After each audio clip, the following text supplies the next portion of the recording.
good to be back in it.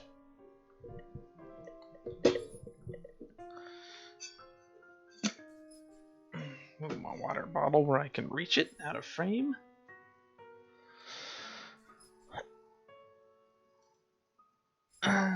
Chat's below me where I can read it. Okay.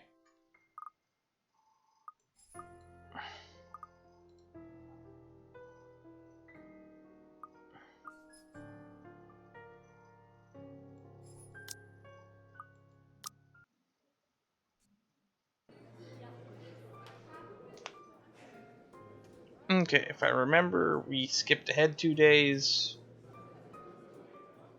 So, journal entry, what was the last thing with Becca? It was this. Last 2 days, which means we skipped ahead to here.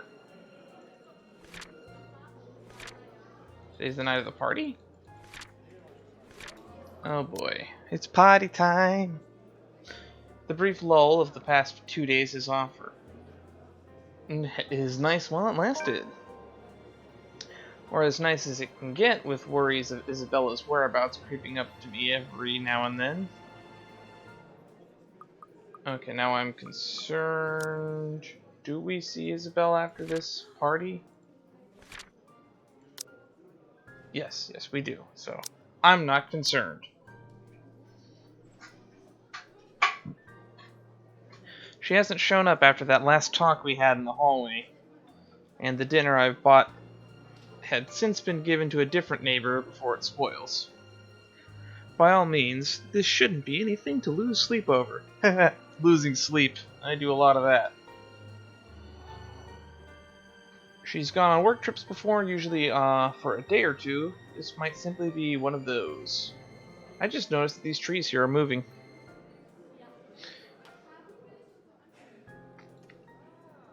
Although it's often with a message saying exactly where. But it's the dour note that has ended our last chat with that nause. Like an ugly premonition. Yeah, bad things to come. And as expected, just as things start to settle, and a steady rhythm finally worms its way back to my routine, Thursday morning brings further disturbance to the now calm waters. With little ceremony, though still enough ripple through everything. In retrospect, I really should have seen this coming.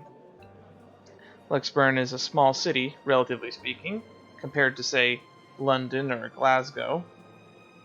It's nothing but a tiny mass of land boasting a mere population of 68,000. That is not a lot of people.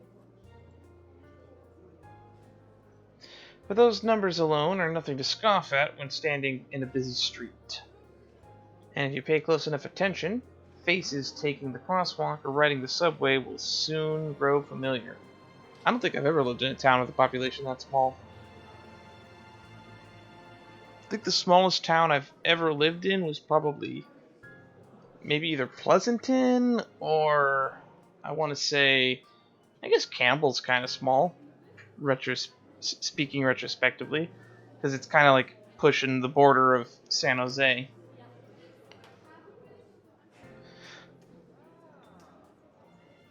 How unfortunate that out of that number, it has to be fucking Luke I encounter more than once. How's it going, Andres? Robado. Am I saying that right? Oh, you know, a few problems popping up here and there that the agents failed to tell us somehow. Oh, great. Oh, I love it when these two characters interact. Nothing a few hired hands can't fix, of course. I would have preferred a place near the city and something that's new to save us all the trouble, but darling wife insisted. Who am I to say no? Are you kidding me? His smug head is the first thing I see upon turning into the hall. In spite of the small crowd of parents and students gathered at the corridor for Primary's career day. Oh, that's right, he went to Kylie's career day. I forgot that was a passing mention in one of the other routes. So this is Um, for those just joining us, basically, this is a horror visual novel where the premise is, if we open the journal, this chain letter showed up to the main character, Isabella, and inadvertently, each of these people we've met throughout the story has seen it, and they were supposed to show it to 5 people or something bad happens, I guess. Bad stuff has happened, but we've gone back in time a few more than once. So I'm going to be checking timeline constantly, and I think we are on the 28th, is where we are right now. His smug head is the first thing I see upon turning. Primary's career day. It's not that he stands out, he's pretty unremarkable at first glance, frankly. However, it's his countenance that draws people's eyes to him. Are you sure it's not his confidence? The manner he carries himself with, all the confidence in the world, his mere presence dwarfing everything around him. Yeah, that's what I thought. I'm willing to make a bet he's also enjoying the attention it garners him, especially the ones coming from the women. What an ass. A single glance at him, and I know immediately that one way or another, if we ever bump into each other again, my day will effectively be ruined in some capacity. He also exudes that air. That's the sort that makes you want to run him over with a lorry and pass it off as an unfortunate accident. Yeah, he does give me Yoshikage Kira vibes. With him, it's either you want to punch him or let yourself be charmed. There's no in-between. I would argue there's an in-between. Because honestly, he's growing on me as a character, but that's only because he's very, very complex. I'll gladly do the honor of the former myself, but alas, there are people around us. Now I'm stuck with having to face one of the two. I shouldn't have volunteered.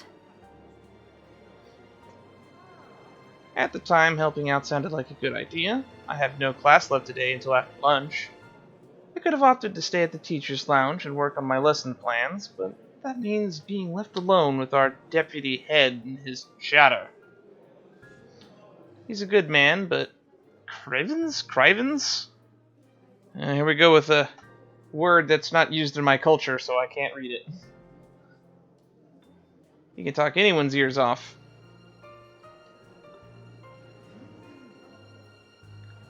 So the moment of opportunity rose and I jumped on it.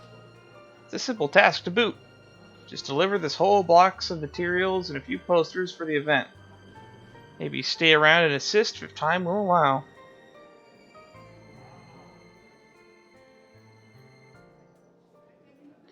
I just wasn't expecting him to show up here. Out of the frying pan and into the fire. Had I known, I would have stayed and suffered through the deputy's impromptu speeches about his life crisis instead. But what's done is done. Going back is also out of the question. With how unexpectedly heavy the load I'm carrying is, I'd hate to lug this for a trip back just because my pride can't take another second of interaction with the guy. He's insufferable, alright, but I've had my fair share of dealings with teens of more or less the same temperament, all considerably younger than him, and they listened. I've never really met too many teenagers that were as insufferable as Luke Wright. If he wants to be difficult like last time, so be it, but he can bet his sorry English ass I'm not standing down. Yeah, you put the works on him with that textbook last time. Left with no other choice, I brace myself and suck in a breath, mustering every bit of patience I have as I step into the hall. My grip on the box tightens when I pull it closer to me in an attempt to assume a low-key air as I amble towards the room. The box is not big enough to hide my face, even with the stuff piled on top. But if all else fails, I can just hit him.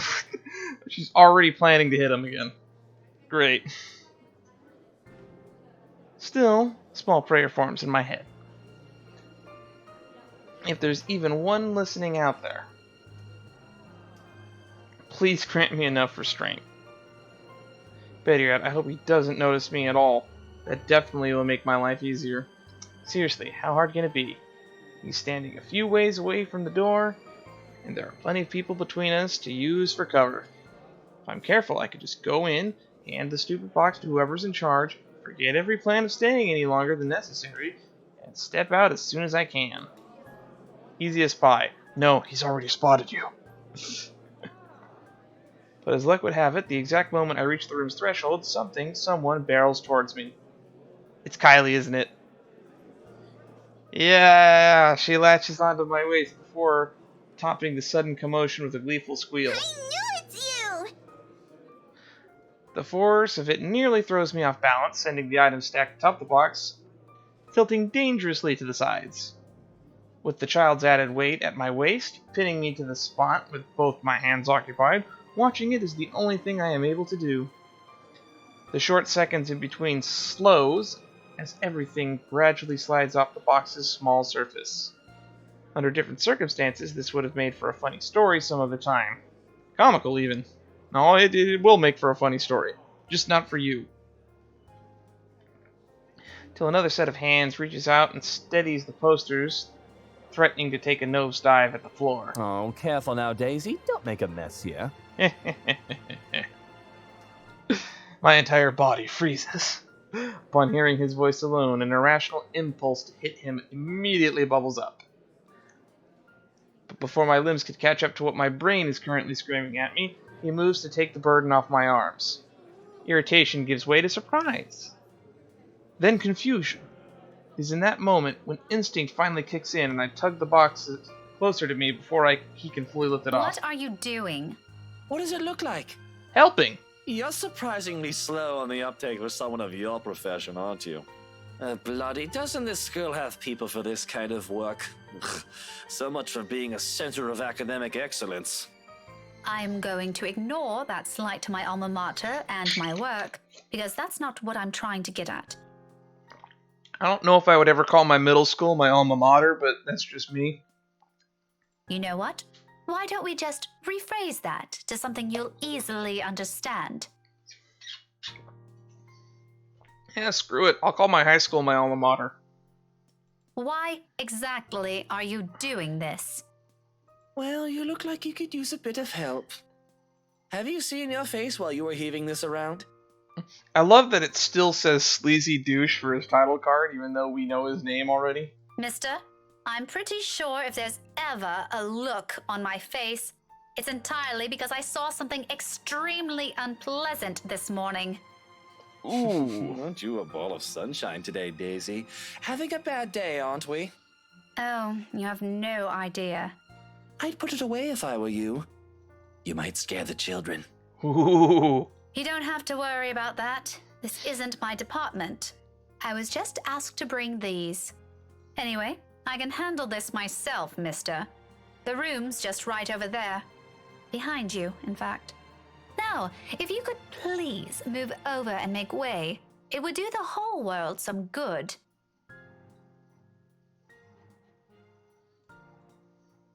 Keeping my voice level throughout is a miracle itself, but regardless how polite my request is, he doesn't budge. Did what I've just said merely fly over his head? Were my choice of words really that difficult to comprehend? Surely it wouldn't be that hard. I think he might be a little touched in the head. I've heard people use that phrase, but I don't remember how it's supposed to be used. I'd like to ask him that, actually, but Kylie chooses that instant to pipe in. Don't worry, Miss Pink. Tio's strong. You can leave this to him. That's why he wants to impress his goddaughter. My papa does it lots of times, but I'm not allowed to talk about it to anyone. Tio says it's Confidential. Confidential, Munchkin. That's right. Tio's smart, isn't he, Miss Pink? Yes, he is. Was that just like a veiled way of saying that he hits people?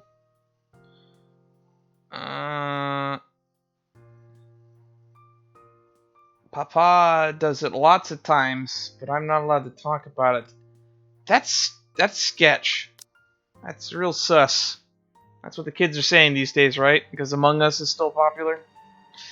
And by the time this goes up in some of the archive, I don't know if Among Us will still be the biggest thing, but I still enjoy it. I'm still of the opinion he's a piece of shite, but I must admit his goddaughter's excitement is contagious as always. A smile makes its way to my lips. She has yet to budge from her place, though to be honest, I'm starting to lose some feeling in my stomach with how tightly she's wound her arms around it. I'm sure he is, Kylie. But I'm also sure he'll find better use for it elsewhere. Ooh. Could you veil your threats a little bit more lightly? Like helping you out. Oh, well, that's one thing, but You heard the kid. no one's asking you.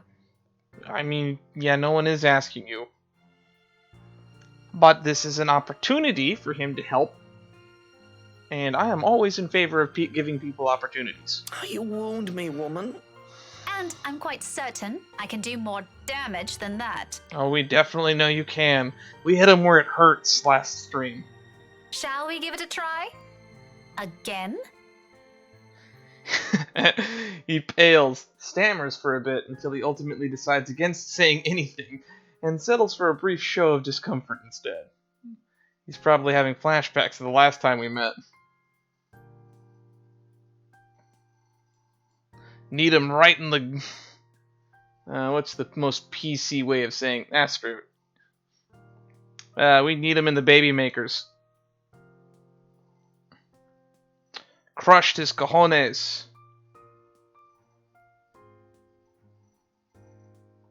Popped his huevos? It's gotta be a third analogy. Think. Kick to the crotch.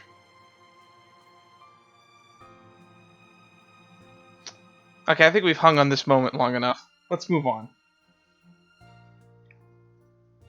His composure, when he finally regains some of his bearings, says it all. It's nothing short of hilarious, if I do say so myself. I'll have you know that threats never work on me, Daisy. Not in a million years, not ever. You're assuming it's a threat. How cute. That too. I'm not scared of you. That's not a threat. That's a promise. Just because you landed a hit. Do go on. Keep telling yourself that. It was a fluke, you hear? To be fair, she was gonna count down from 3 and kicked him on 2. That's a little bit unsound. That's what we call a cheap shot. I was caught off guard and your damn book left a dent. If I end up in a hospital because of what you did, I'm sending the chief of Luxburg police after you, woman. You don't say. Oh, that's right, he's friends with the chief of police. Just give me that bloody box. He snatches it out of my arms before a single word of protest exits my mouth and quickly disappears behind the classroom. Not that it matters who brings it in now. My prior irritation has already melted into amusement. He's not so bad once you figure out how his temperament works.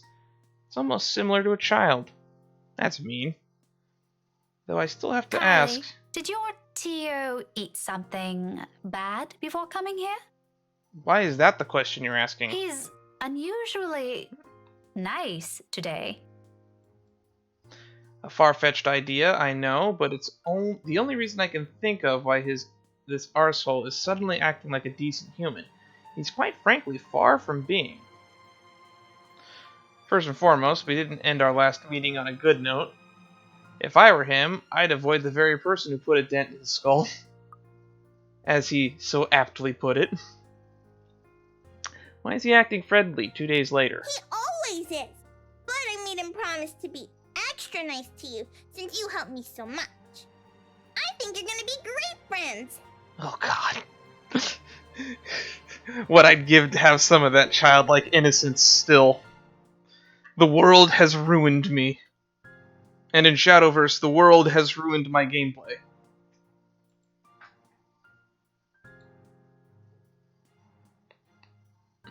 I quickly stomp on the urge to groan loudly or gag at that.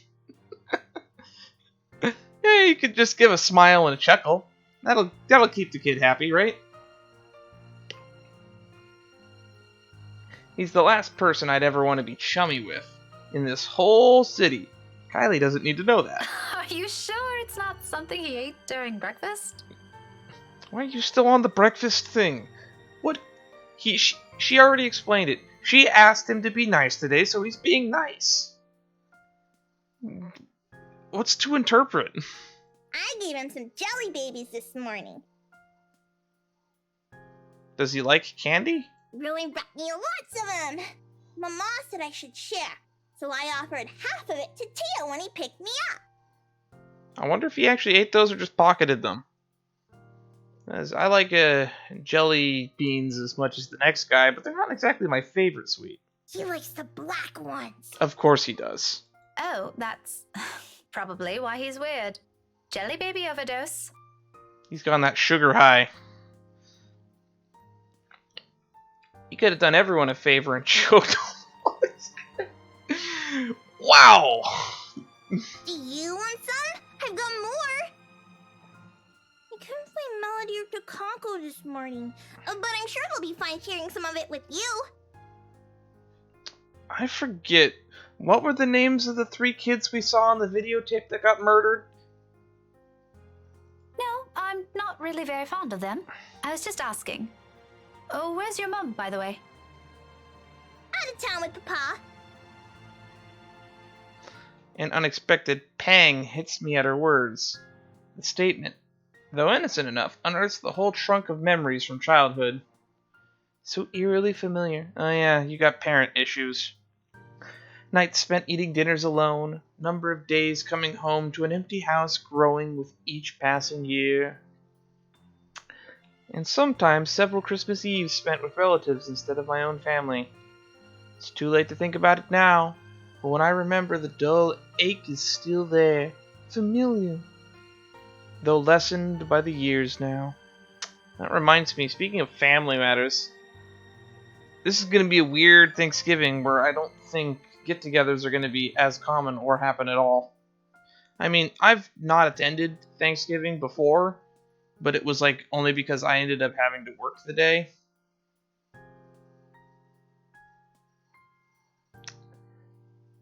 And even then, I still like popped in for like just to say hi to people for like the last hour that the party was going on. But it's gonna feel weird not seeing my family this year for the holidays. This is the weird 2020 world we live in.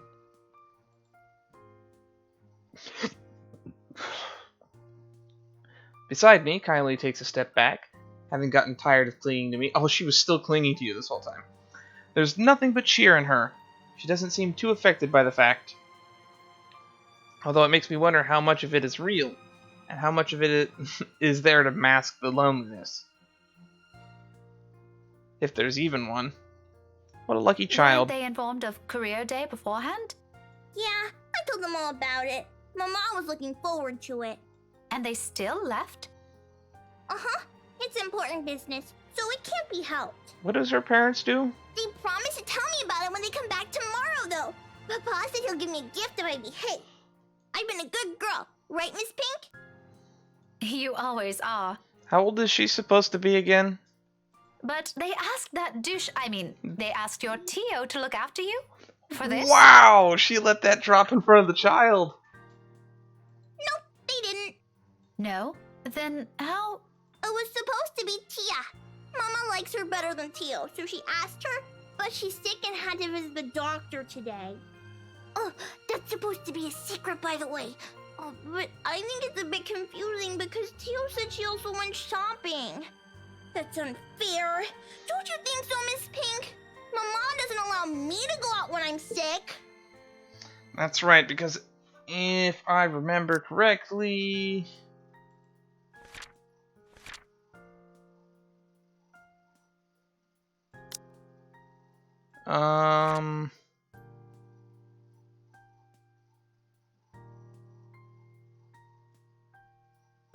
Okay, because, yeah, tomorrow Hannah reveals that she's pregnant. Or Hannah. it's still okay though, since Tio always buys me sweets before we go home.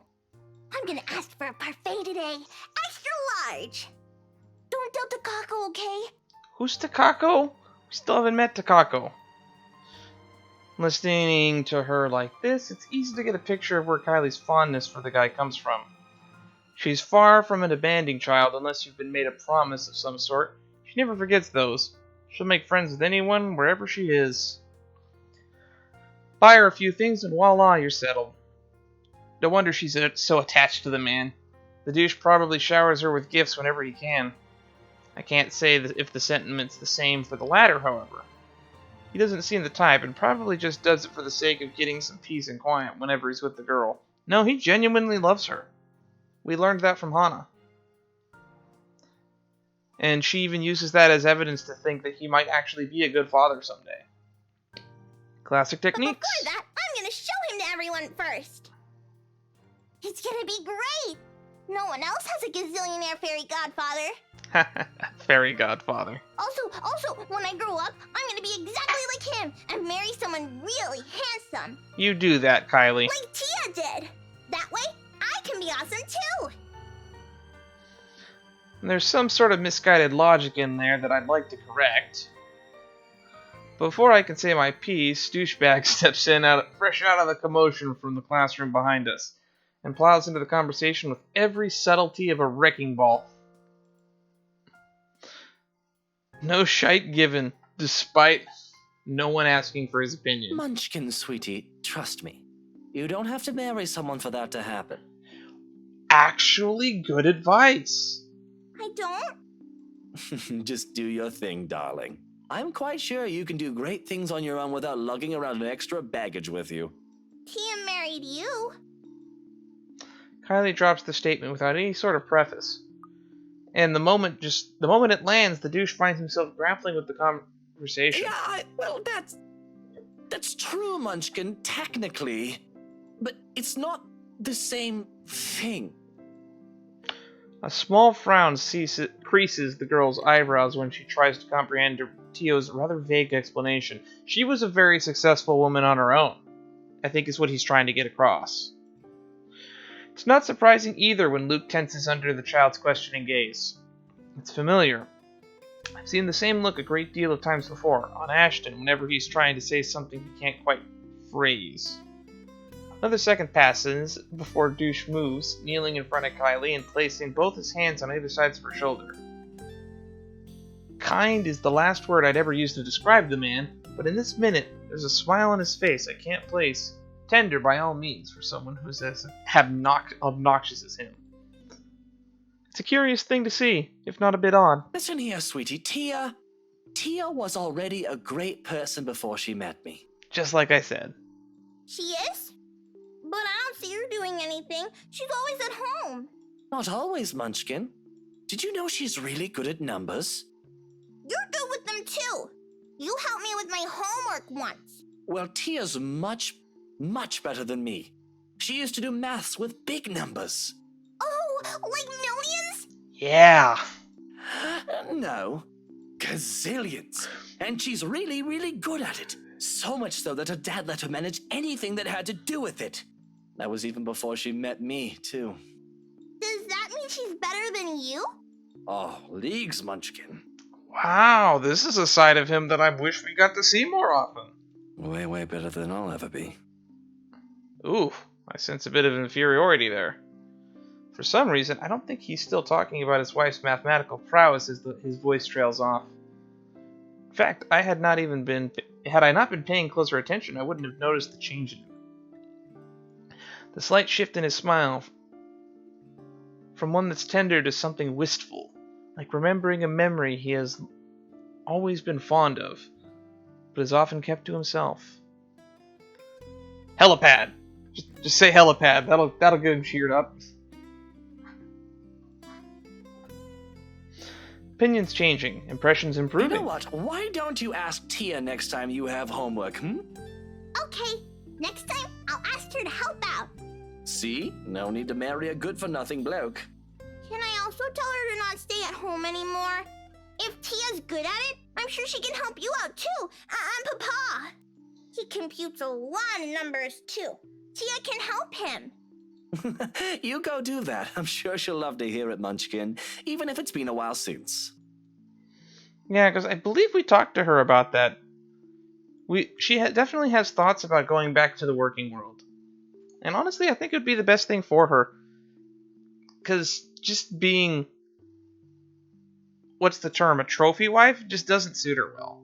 Sure, she's good at being a political face, hosting parties, and whatnot.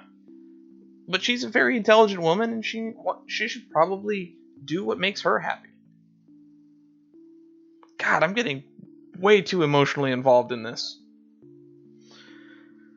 This is what happens when you play a visual novel and you dedicate like fucking 30 to 40 hours of gameplay in this. How much?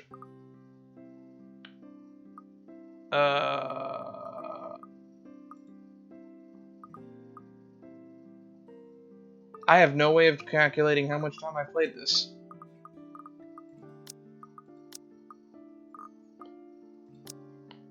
Oh, I know. Steam. Steam knows, right? No? Come on, Steam library. Tell me. Tell me what I want to know. Steam library says...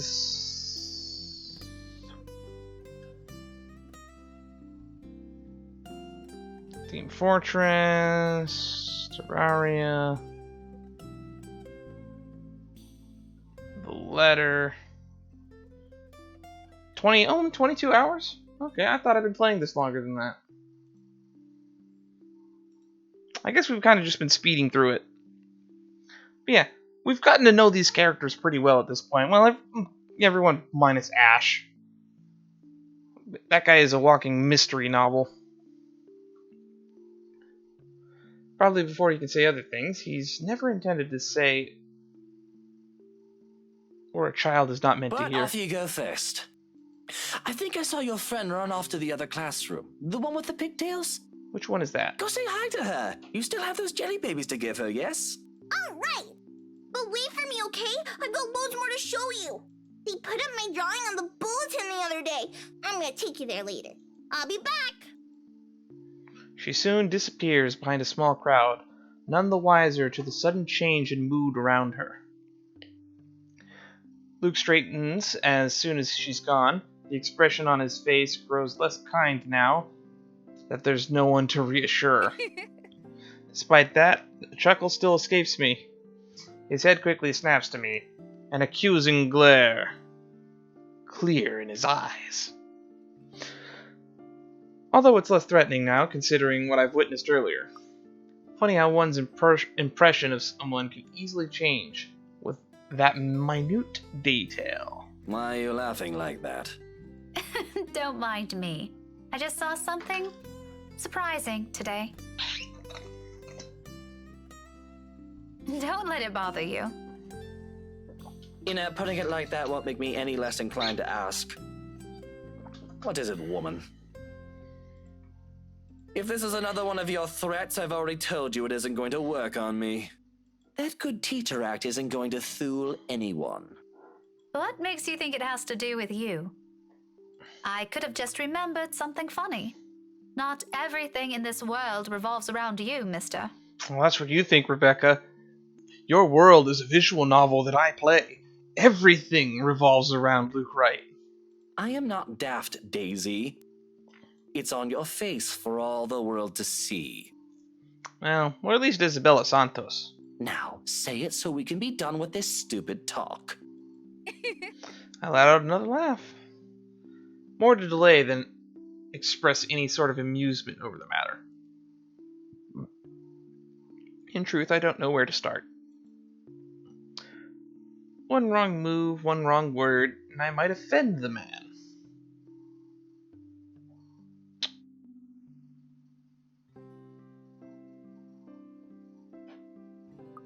Okay. You really think that? Eh.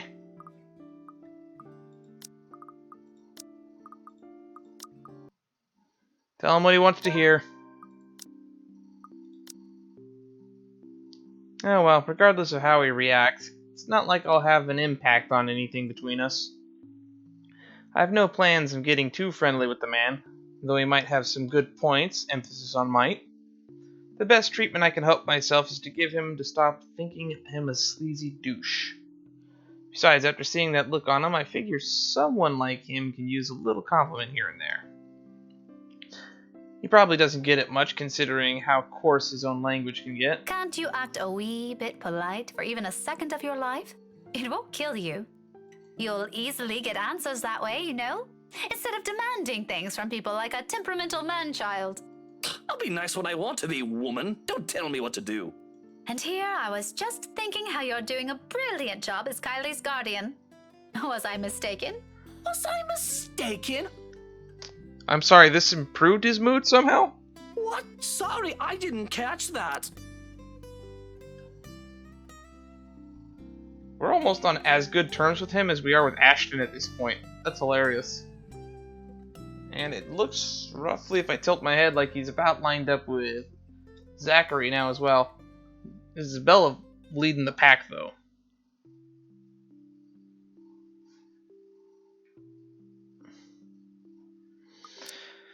Stop playing dumb. I hate to admit it, but you actually seem to be good with kids. Possibly even better than most of the teachers here. What do you know? You'd be surprised how easy it is to be good with kids, though. You tell them what they want to hear. You give them attention. You give them nurturing. Make sure you don't spoil them, I guess, would be some general advice. But honestly, the best way to be well with kids is, I think, just put yourself in their mindset. That's my philosophy on the matter. If you can be a kid at heart, you can get along with any kid. And I know that sounds creepy coming from a guy that's in his late 20s.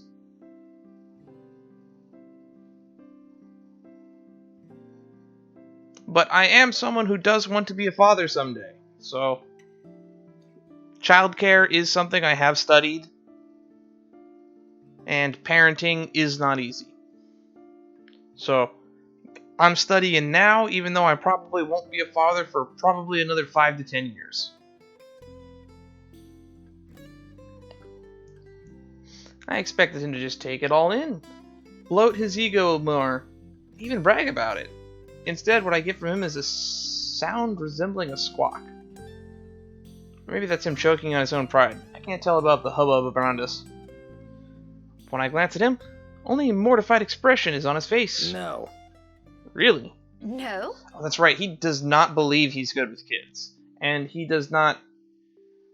That opinion doesn't really change till, I think, later today, actually. You should be proud of yourself. At least there's this one good thing about you. Isn't that nice to hear? Pretty sure not a lot of compliments get thrown around about you, knowing how you are. There are a lot of good things about me, Daisy. There are. This is one of them. My hair, for one. There's also my extraordinary good looks. Wax lyrical about those all you want. I'd be happy to hear it any day. You know, I was on the fence about the short, slick-backed hair with the cowlick that hangs next to the one eye. But he is a sharp dresser, I'll give him that, but that's more of his money that's doing that than he is. So I won't give him credit for that one. Good looks. Passable. I don't know where I would put him on a scale of 1 to 10, but definitely above a 5. Look at that smooth, perfect skin. I can't really think of words to describe it. That man uses lotion. Or some kind of moisturizer. Or a brush to draw his face to make it look that well. Why am I hanging on this? I don't know. Let's move on. Praise anything about me but that. What is so repulsive about it? Even Kylie likes you. Shouldn't that tell you anything about yourself?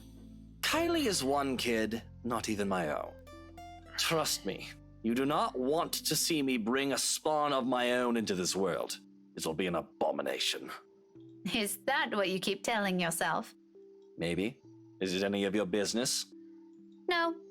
But if I didn't know any better, I'd say this is because you yourself think you're a little piece of shite and somehow it'll pass on. It doesn't work like that, by the way. That last remark just came out. There might be a sliver of truth in it. Yes, in fact, there is. He says exactly that to his wife later today. Or was it yesterday? When did he have the conversation about children? Man, whiskey. Da, da, da, da, da.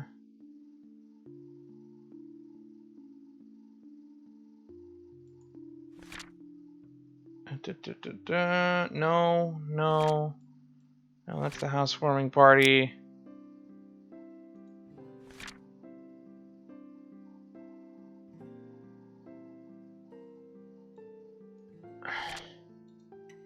Okay, maybe it's the 23rd? Morning with Professor Clark. That's the murder. No.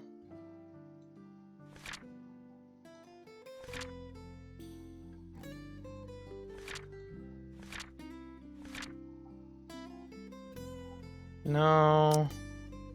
Ah, there it is. It would have been literally 2 days ago, actually. Which means, are we on the 22nd? 27th? Huh. They had a brief discussion about children. Didn't sound welcoming to the idea. So yeah.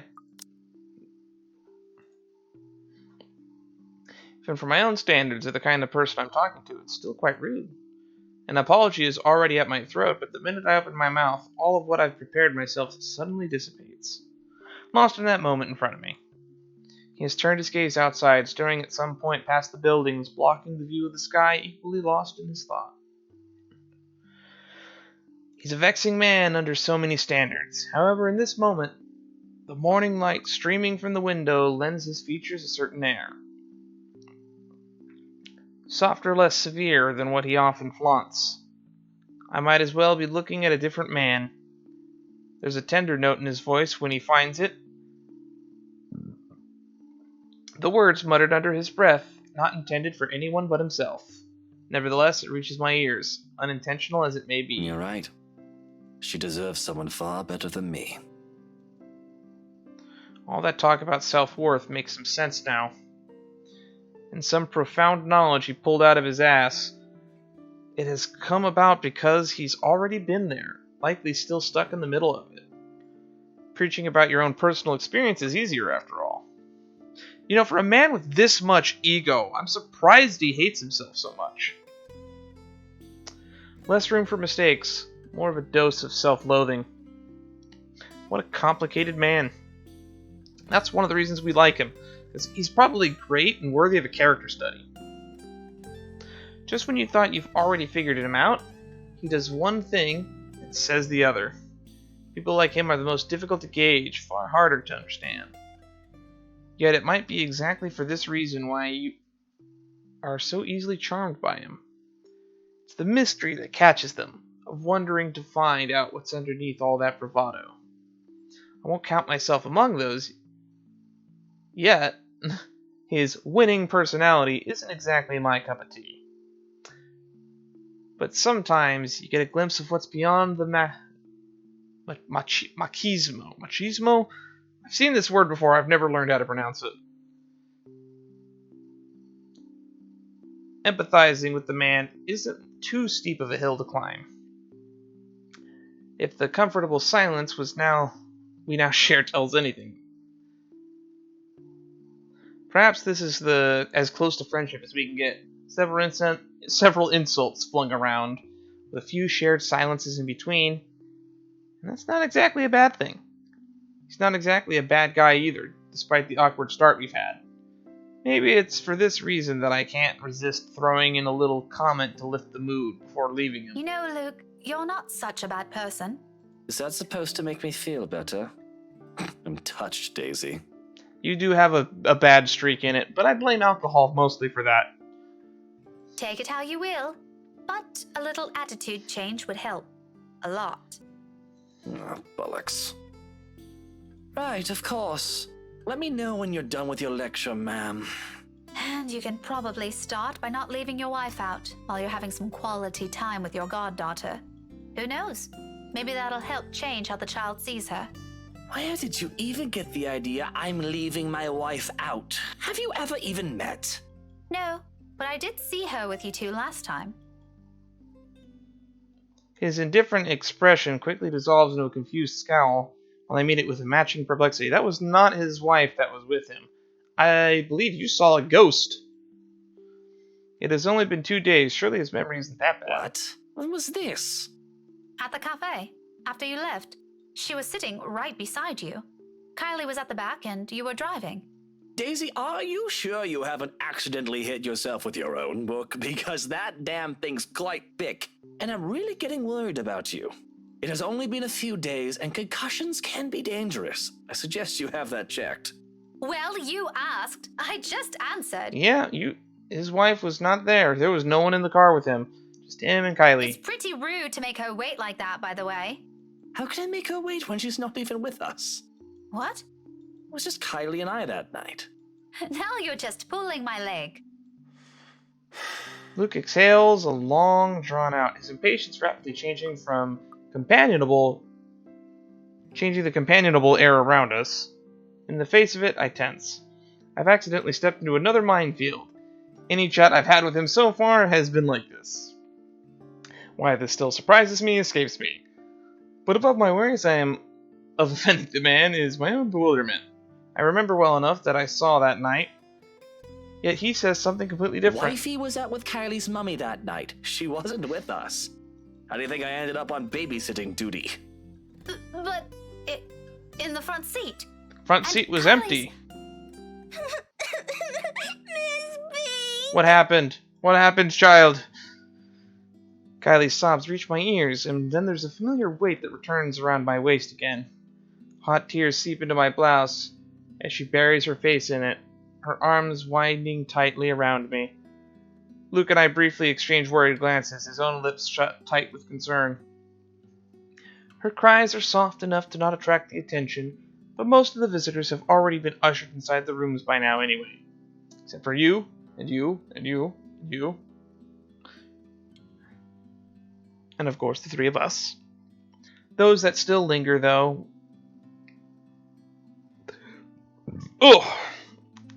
lunch is not sitting well. Those that still linger, though, watches our little group with great interest and concern.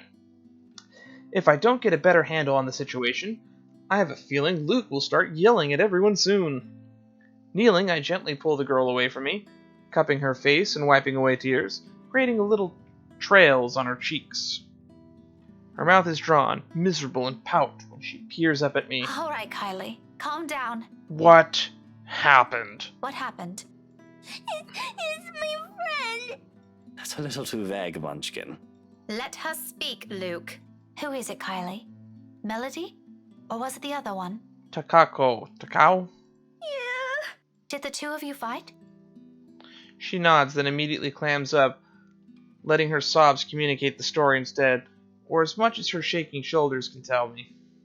Right behind me, Luke gives a nervous huff while he shifts on his feet. He must not be used to handling children crying. What a wuss. No, it's normal. Not everybody's good with people when they're at their emotional worst. Sweetie, I won't be able to help you if you don't tell me what happened. Seconds pass before she responds again. Come on. Becca, the mom of the game, essentially. Tears are already gone when she finally musters the strength to talk, her cries subsiding to mere sniffles. I wanted to give her the rest of the jelly babies, but she won't come out. Where is she?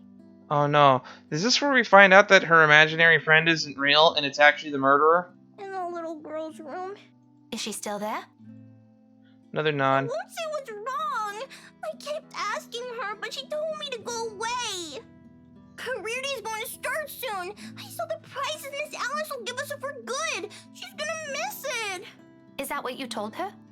Yeah, she won't listen. She won't even take the jelly babies. after he saved it for her, too. Is this Melody or the other girl? Tia Luke wanted to eat the red ones, but I told him it's not for him. Miss Pink, can you talk to her? Tell her to come out, and I'm really upset with her. It's been almost an hour and nothing spooky's happened, which means this is probably where it happens. Just a little childish argument then. Times like this, I'm glad that I teach teenagers mature enough for petty squabbles. I do love being around children, and I won't mind having one or two of my own in the future, but it takes a whole different level of patience to teach several of them. I honestly admire my colleagues who willingly took the challenge. I look forward to that challenge because I plan on being a teacher someday, although I plan on teaching at the high school level. Maybe if I get a master's in something, I'll teach at the college level, but I plan on teaching at the high school level. Teenager might be where I draw the line. I would like to be able to have a semi-intelligent conversation with people that I teach.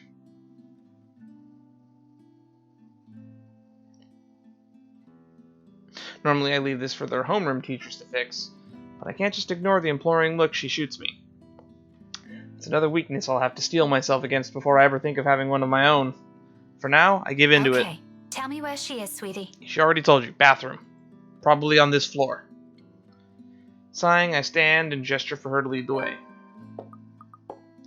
Luke trails quietly behind us. So we are on the 27th and the 28th. Okay, I misread. So we skipped a day. But kapow! So we just skipped the 26th and straight to the 27th. Luke was seen attending career day at St. Goretti High School for his goddaughter, where he met Rebecca again. Minutes later, a sobbing Kylie interrupted their conversation to report a friend crying in the little girl's room. Bad things about to happen. I won't be so cheery in a few minutes.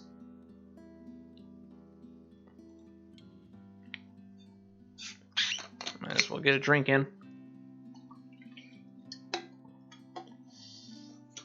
I think I might be losing my voice. But that's probably days away. If this starts to get progressively worse as the week goes on, we'll probably stop streaming this week. But I'm confident that I probably will recover. Even with the small distance in between, his apprehension is palpable, understandably so. No one wants to be caught in the middle of a children's spat. But in the end, this is all just part of my job. Can't shy away from it, can I? Kylie escorts us to an adjacent hall. Actually, let's save here. I don't want to die. At this hour, the corridors and rooms lining the sides are empty, save for a gentle rustling of leaves and the twittering of birds outside and the tapping of our foot against the floor. Why is that necessary? This isn't a Steinbeck novel. You don't need to describe everything in detail.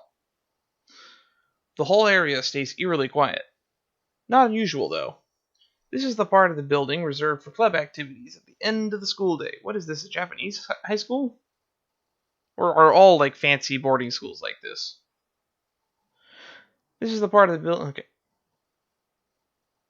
And with the rest of the school busy with another event, it's only natural for it to be this deserted. Come afternoon, right after class, it'll once again be filled with people. For the time being, I focus on the toilets at the far end, heading straight in for it. To the loo! Luke stays behind, opting to wait at the end of the drama, waiting for the end of this drama instead, obviously not wanting to deal with another person's kid. Meanwhile, Kylie follows right after me, unusually silent as we approach the ladies' room. So I think it's going to be a fake out. They've been building it up over and over again to make us think that Kylie's friend is the ghost. And she obviously has another friend named Melody that's probably not the ghost. So I think what's going to happen is we're going to see the ghost. We're going to yell at the ghost. And then the ghost is going to go away because we snap back to reality. And then we terrify a small child. That's what I think is going to happen. So,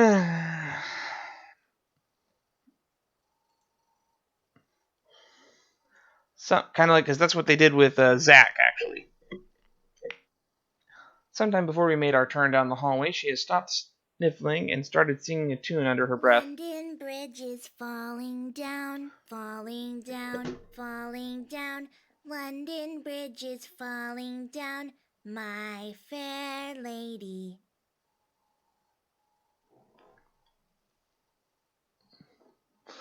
Please stop. Please stop. Probably to brace her calm herself, or maybe this is her way of prepping to pull her friend out of her sulk. It certainly reminds me of another person. I make no remarks on it, however. It's all part of growing up, they say. Let her learn. The door is slightly ajar. The door is ajar.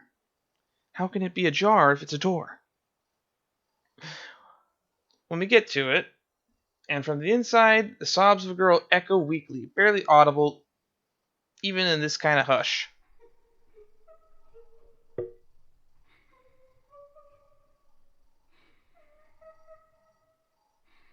Skip.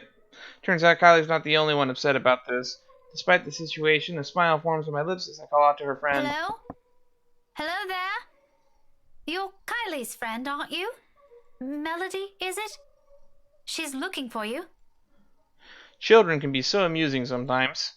Granted, they can be exasperating, especially around this age, but the endearing things about them overweigh those. All you need is enough level of patience. Career day's about to start, too. You'll have to come out, or you're going to be really late for it. Miss Alice won't be happy if one of her kids isn't there. I heard she brought little gifts for everyone who'll behave. Don't you want to receive one? However, her cries show no signs of abating. They only grow louder. Not close to a wail. Alarming regardless. Are you okay? Spooky, scary skeletons are frightening all the same. My voice is going to crack and drive myself insane. From where I'm standing, it sounds almost like she's in some kind of pain. It's not impossible. They do that at times, hiding what ails them from fear of reprimand. Kids do that? I guess they do. I can't remember a time when I did. I was a very sensitive child and just cried at the drop of a hat. I wasn't afraid to cry in public. I wasn't afraid to make a scene either. Boy, do people regret that, don't they? If it's like that, coaxing her out might be useless. It also makes sense why she chose the loo furthest from their classroom. Wasting no time, I gesture for Kylie to wait and amble towards the door so I calmly don't alarm her. At the same time, a distinct sense of deja vu hits me. Why? I've been in this position before, behind a door with someone crying on the other side. My calls ignored as their cries grow into a wail. Just this past week, earlier, actually. When was that? Are you referring to when there was someone in the locker? There wasn't crying in the locker, I don't think. Even so, being in the same situation before doesn't bring any comfort. I'm putting up for the child beside me. Is the thick undercurrent of worry trickling into my stomach? Take one last breath, then I nudge the door open.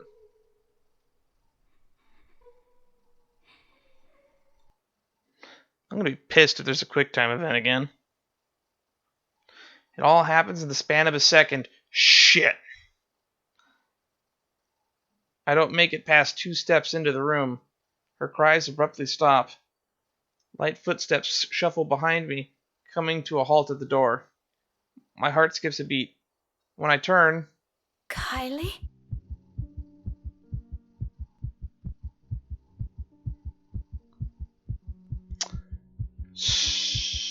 we're so sorry, skeletons. You're so misunderstood.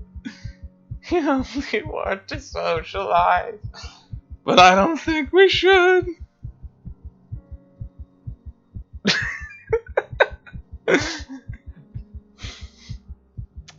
Nope. Big old box of nope. Why is it always kids that make horror games the worst? Miss Pink? Miss Pink? Why didn't you help her? My whole body becomes motionless at the sight of her words catching up to my throat and heart pounding rapidly against my chest. Music's doing its intense thing again. This is Kylie, I'm sure of it. Yet nothing in the manner she speaks or the way she tilts her head in question carries the useful, innocent vibe she always brings with her. It's as if I'm merely looking at a dead, hollow imitation of a child.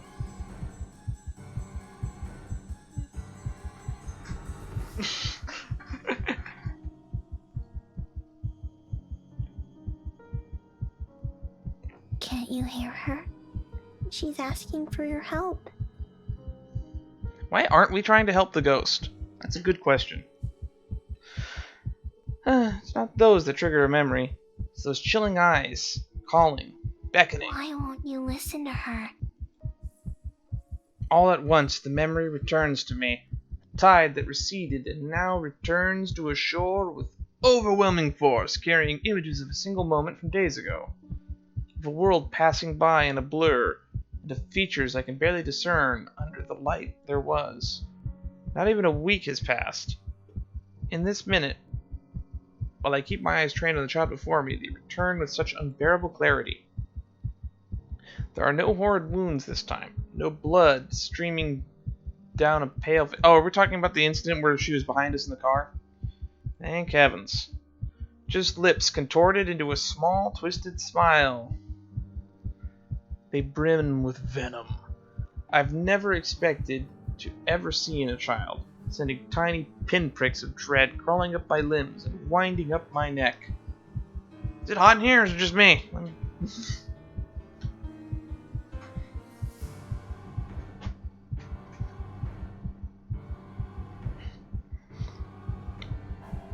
Because I have my webcam in the corner, I actually don't need to look behind me when I'm throwing stuff. You're a bad person. People like you deserve to die.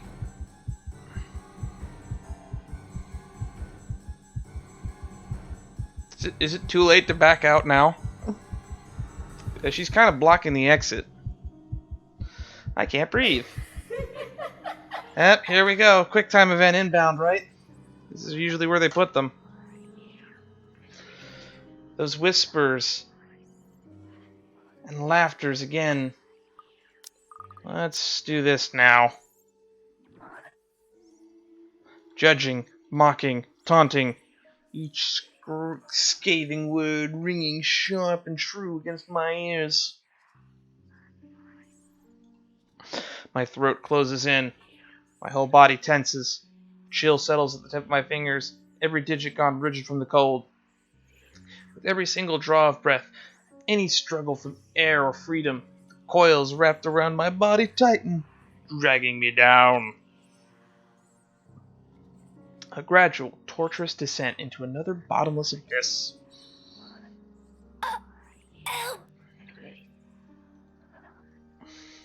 This sounds like a good time to drink some water.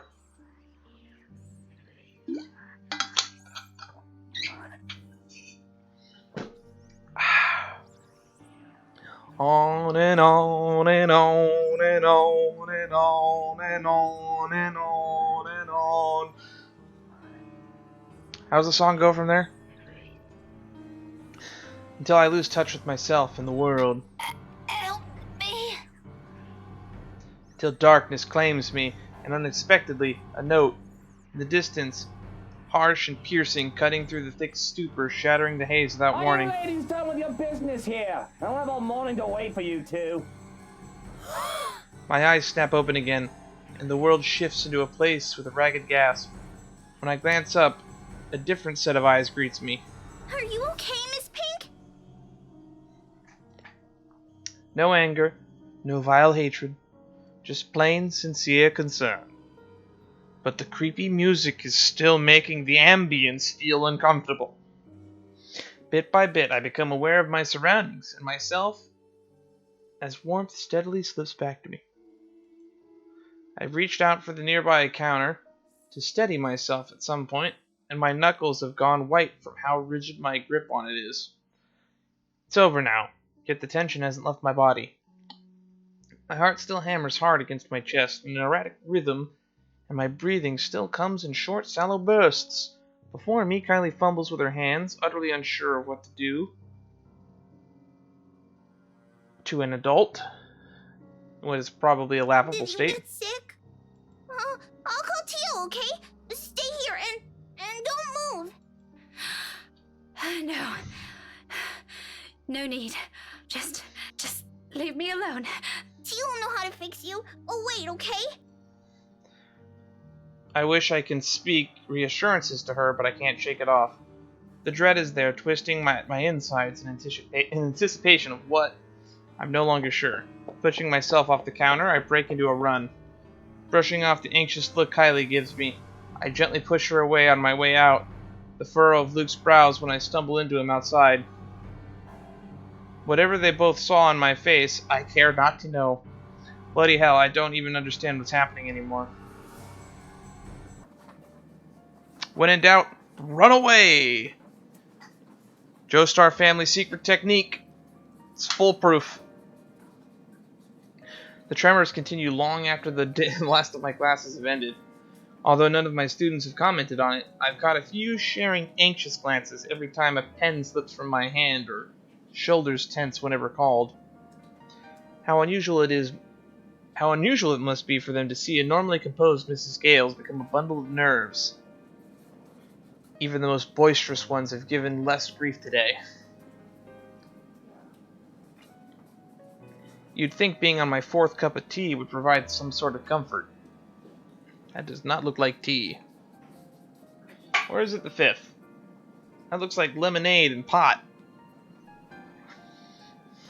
Egad, why does the counting matter now? The fact that I can't easily shake it off this time should tell me something. Last time this happened, I passed it off as some lapse on my part, having been sick the week before. And it is a natural conclusion. Those are just stories, centuries-old lore passed by the locals to keep children in line. What place doesn't have those?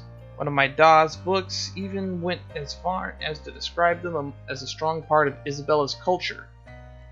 Tree giants, women who feed on the unborn children straight from a mother's womb, or hell. There's even that one story about a demon baby. All folklore that never had a smidgen of truth in it. Most probably told just to scare off the natives. Back in the old days. Oh yeah, the career day poster.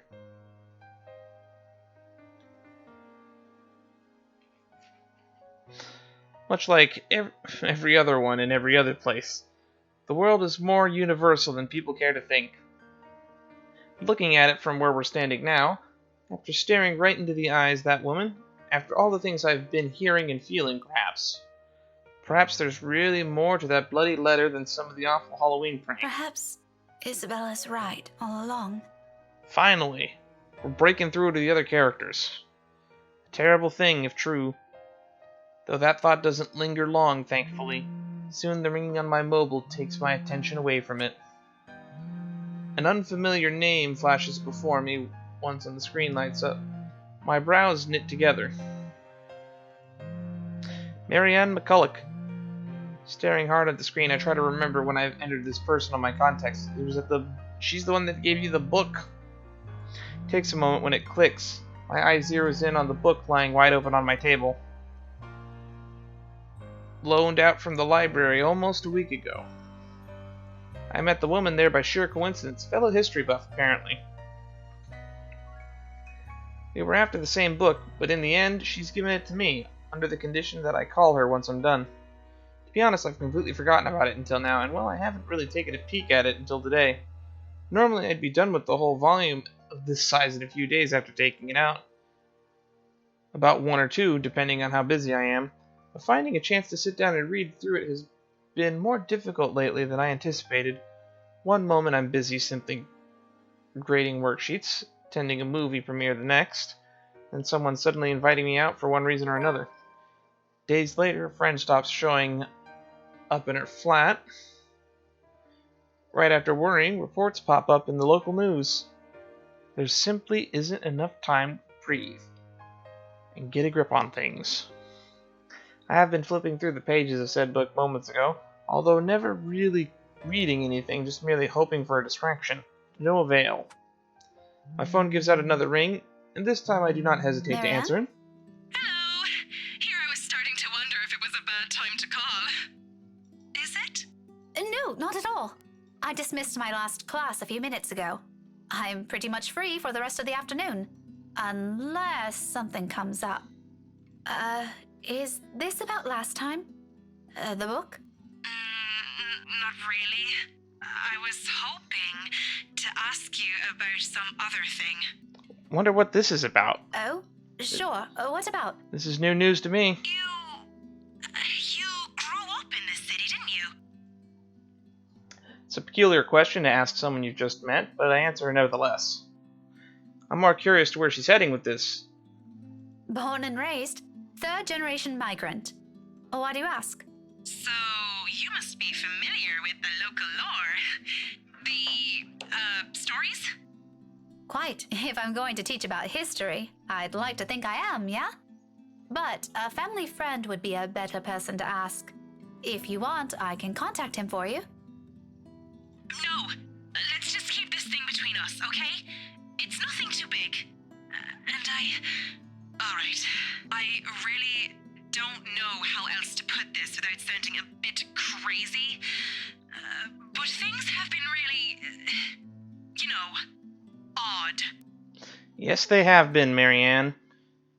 I feel really sorry for her because we may have actually gotten her killed, and I can't think of what I need to do to undo it besides playing through her entire chapter again.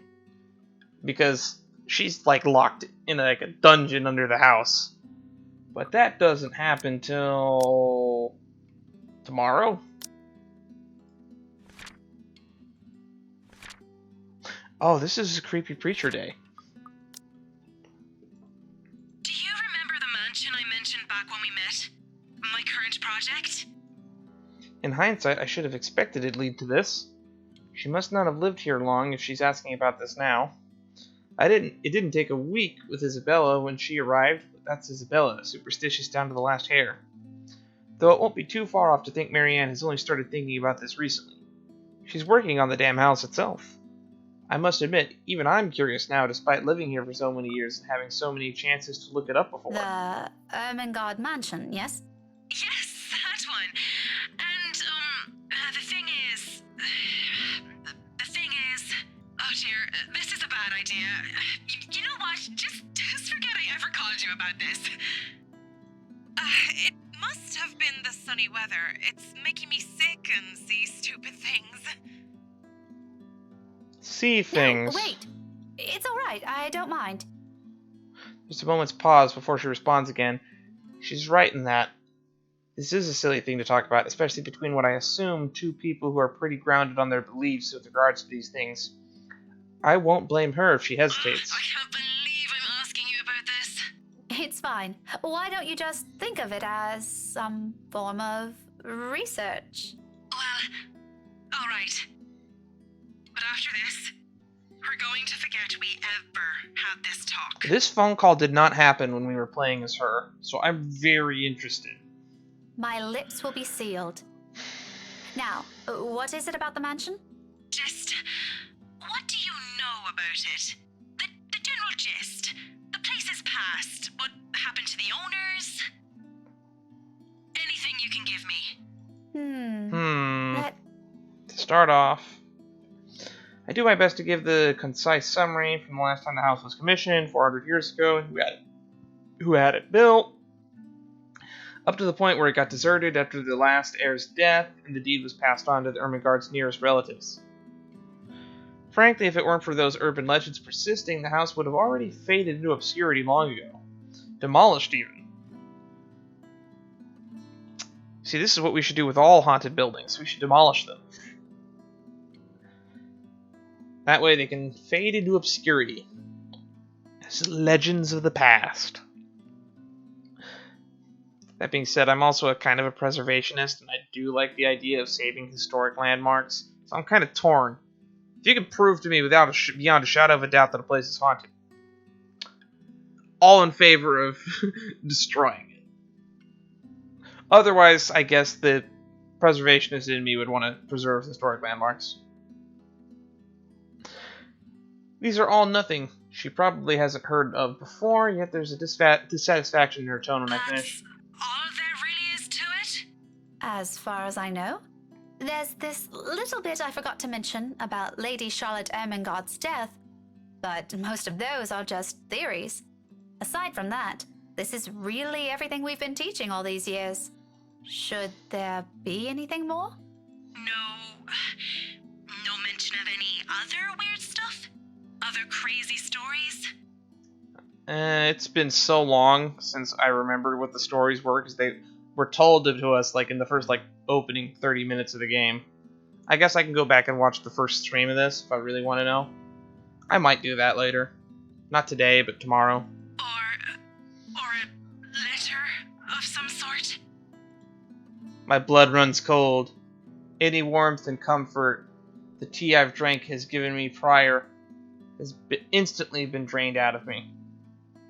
The phone creaks softly, and my light hold on it turns into a firm grip. This whole letter bullshit is starting to turn into more than just a coincidence. None that I've heard or read of.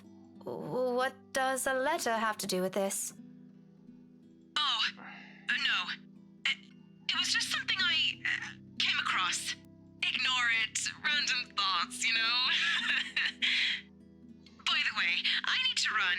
Thanks for answering my questions.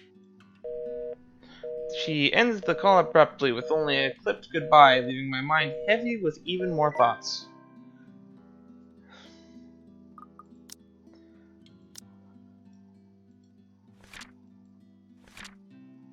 And we have another slot. After the strange encounter in the little girl's room, Rebecca tried to remain composed throughout her day. As her classes ended, she received a phone call from Marianne McCulloch, who asked unusual things about the Ermengarde mansion. The mood around my classroom has gone considerably denser in light of what I've gleaned from that conversation. I don't think Marianne's lying about her intent. Her interest is genuine. I'd give her that, but she's left out a lot of things. I get the sense she only asked because something's happening around her too, and if she hadn't mentioned the letter, I probably would have not made that connection. Just what the hell did we get ourselves into? Of course, there's still a lot of confusing details in this. All of these are just assumptions. Actually, Ash might be having sleeping problems because he's seeing shit too, and is just so stubborn he won't admit it because of his beliefs. No concrete conclusion to be formed with what we have, and if we want to find out what we're really dealing with, I think Marianne's right. There might be something more to those stories. As absurd as it sounds, the very place that gave us the letter might tell us something beyond what we know. And tomorrow night, I have a few hours of chance at the housewarming party. Totally not an exciting thought, since the place is privately owned now. I can't just wander about. But it's enough reason to keep the dread at bay. I step out of the room, ready to put an end to this today. However, all those good vibes disappear into thin air when I head out first into Mr. Luke. There really is something in this man. Regardless of how my opinion of him has changed over the span of the few hours, he simply blasts through every good impression people have of him without a care of thought. He doesn't even need to open his mouth, and a mere presence does it. In all honesty, I think he's the kind of guy only a mother can You're love. still here? Obviously. Who do you think standing in front of you? I honestly completely forgot or even noticed that he's now not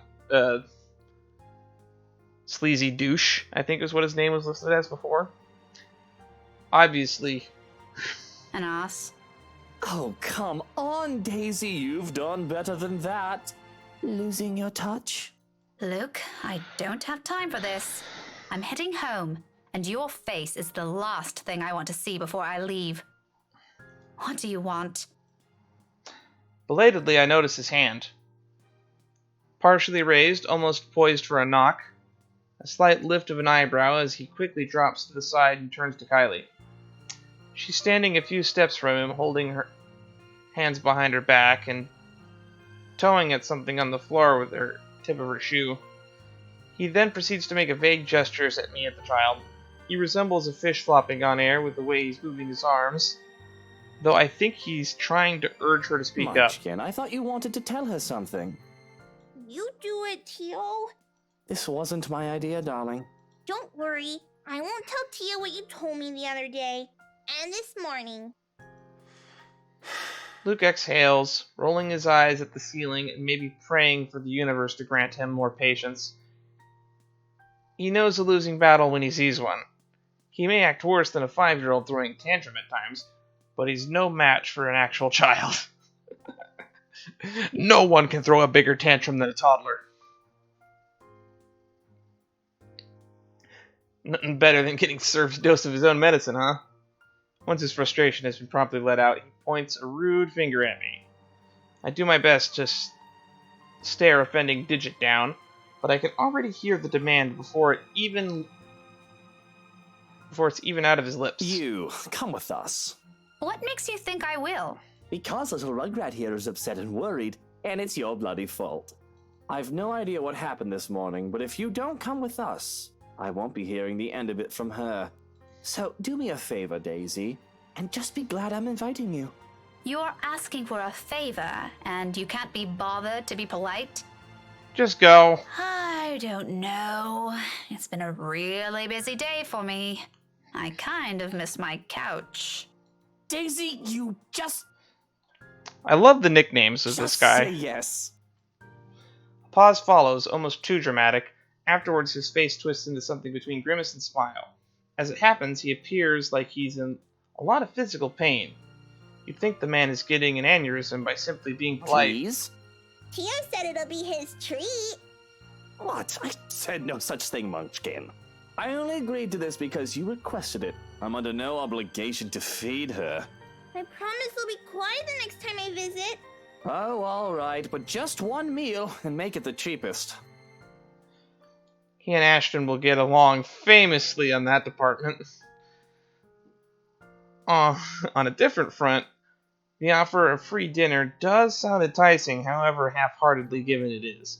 Mostly because Kylie is wisely put on her puppy eyes, and by the second, I'll find all my choices slipping away See, from me. Miss Pink? It'll be fun. This has got bad idea written all over it. You don't have to feel sad anymore, okay? Oh, well, My mobile buzzes from my pocket, cutting mid-sentence. And for a second, I'm spared from the act of giving an answer. I'll regret either way. Fishing for the gadget out. I wave a hand at him to excuse myself, disgruntled an expression on Luke's face before I turn away. I'd be lying if I say it didn't amuse me. He's as eager to be done with this as I am, but what can I do? Checking a message from Aston shows up. Hey Becca, I'll be around Salem Well this evening. Need to meet someone in the area. I might have to drop by yours and Isabella's place after. See ya. Just the usual. Unlike what he does to Zachary, Ashton has the decency to let us know when he's dropping by or he's in the area for some business. From the way it's phrased, it sounds like the latter. Either way, I'm glad he's at least aware of the boundary. Not that Isabella's ever going to let him leave the building unscathed if he ever pulls the same stunt he does with the other man. I cringe to imagine what she'll do to him. Sighing, I slip the gadget back into my pocket. But looking up to see Luke's utter impatience on his face, I now face a different dilemma. Two of them are still waiting, and knowing the kind of person Luke is, this is already a grand gesture of goodwill coming from him. All to please his godchild. His denials aside, it's easy to tell he's really fond of Kylie from his actions alone. I kind of hate to ruin it. Well, Daisy, we're waiting here. I just love this sourpuss expression he gives when he delivers dialogue like that. Well, Daisy, we're waiting here. On the other hand, there's Ash. His message doesn't exactly imply he's going to wait, or he's expecting me to be there. But there are matters I hope to discuss with him in person, to put simply. Housewarming party matters. With inviting Isabella out of the question, I only have Zachary and Ashton. Although the former has already made it clear he'll be busy this week. And while Ashton has been my first choice from the start, even if he detests attending gatherings like this, it's company that counts. We can be miserable together. But that's the problem, isn't it? He hates them. And it's very likely his answer will be a flat no. I'd rather not hear that. If by some miracle he agrees to it, he'll probably be sulking the whole party. Not really a tough choice when you put it like that, still.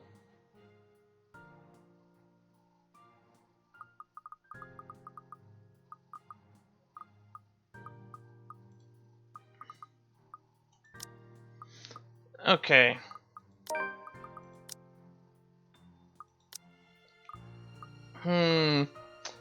You know what? If I thought that was the answer that Luke wanted.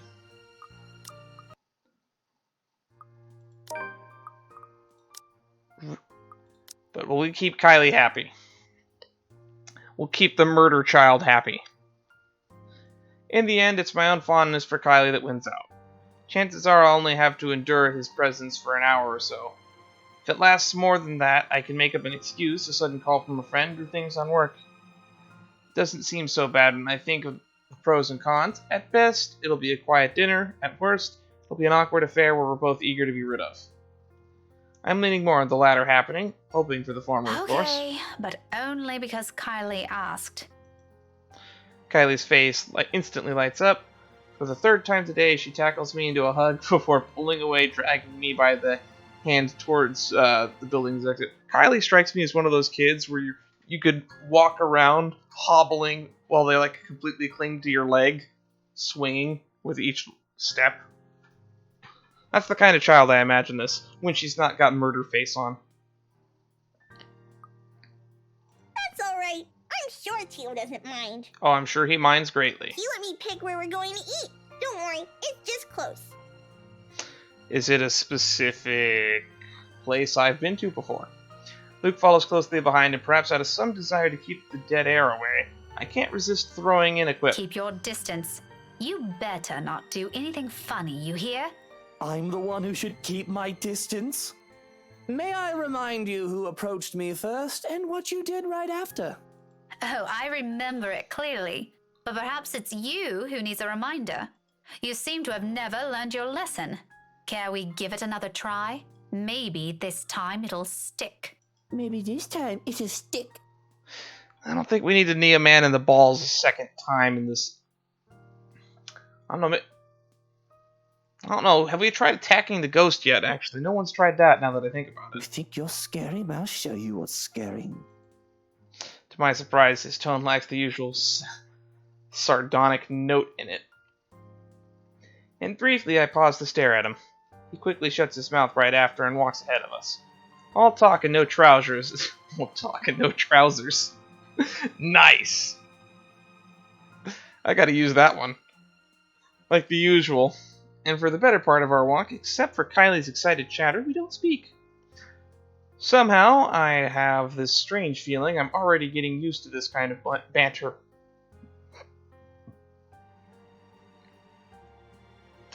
I'm not sure if that's a good or bad thing. It's a bad thing. And amidst this newfound friendship, dare I call it that, Ashton's message lays forgotten and abandoned in my pocket. Dinner date.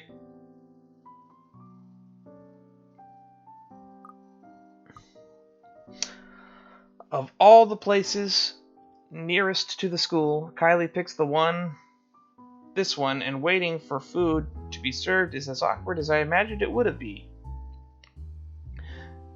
Not the bad sort, though. The pleasant kind. Surprisingly, Luke's an okay bloke when he tries. So long as you're willing to look past the tactless remarks, or we're not exchanging acerbic acerbic quips? I know what quips are. I don't know what acerbic means. I'm going to assume it's salty. Salty quips. Sly quips. Let's go with that. It's clear that he's making an effort for this to be as fun as possible for the 6-year-old. Oh, she's 6. Man, I thought she was like 10. By being chatty, or even going so far as to laugh when Kylie's story calls for it. It's an interesting thing to hear from the man. More than once, I catch his frequent cheesed-off expression easing whenever he looks at the girl. And your friend? Did you make up with her? Yep. She said she just saw something she didn't like. She didn't accept the jellies, though. She told me to give it to you instead. She knows you like the red ones, too. Very well. Hand it to me later. I'll bring some of them home. And I think your Tia would love to have some.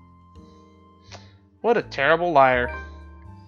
He says he dislikes the idea of having children of his own, but it's easy to see some part of him genuinely wants them. What's stopping him? Once Kylie wanders to the nearby bookshelves after having lost interest in the conversation, however, we both revert back to silence.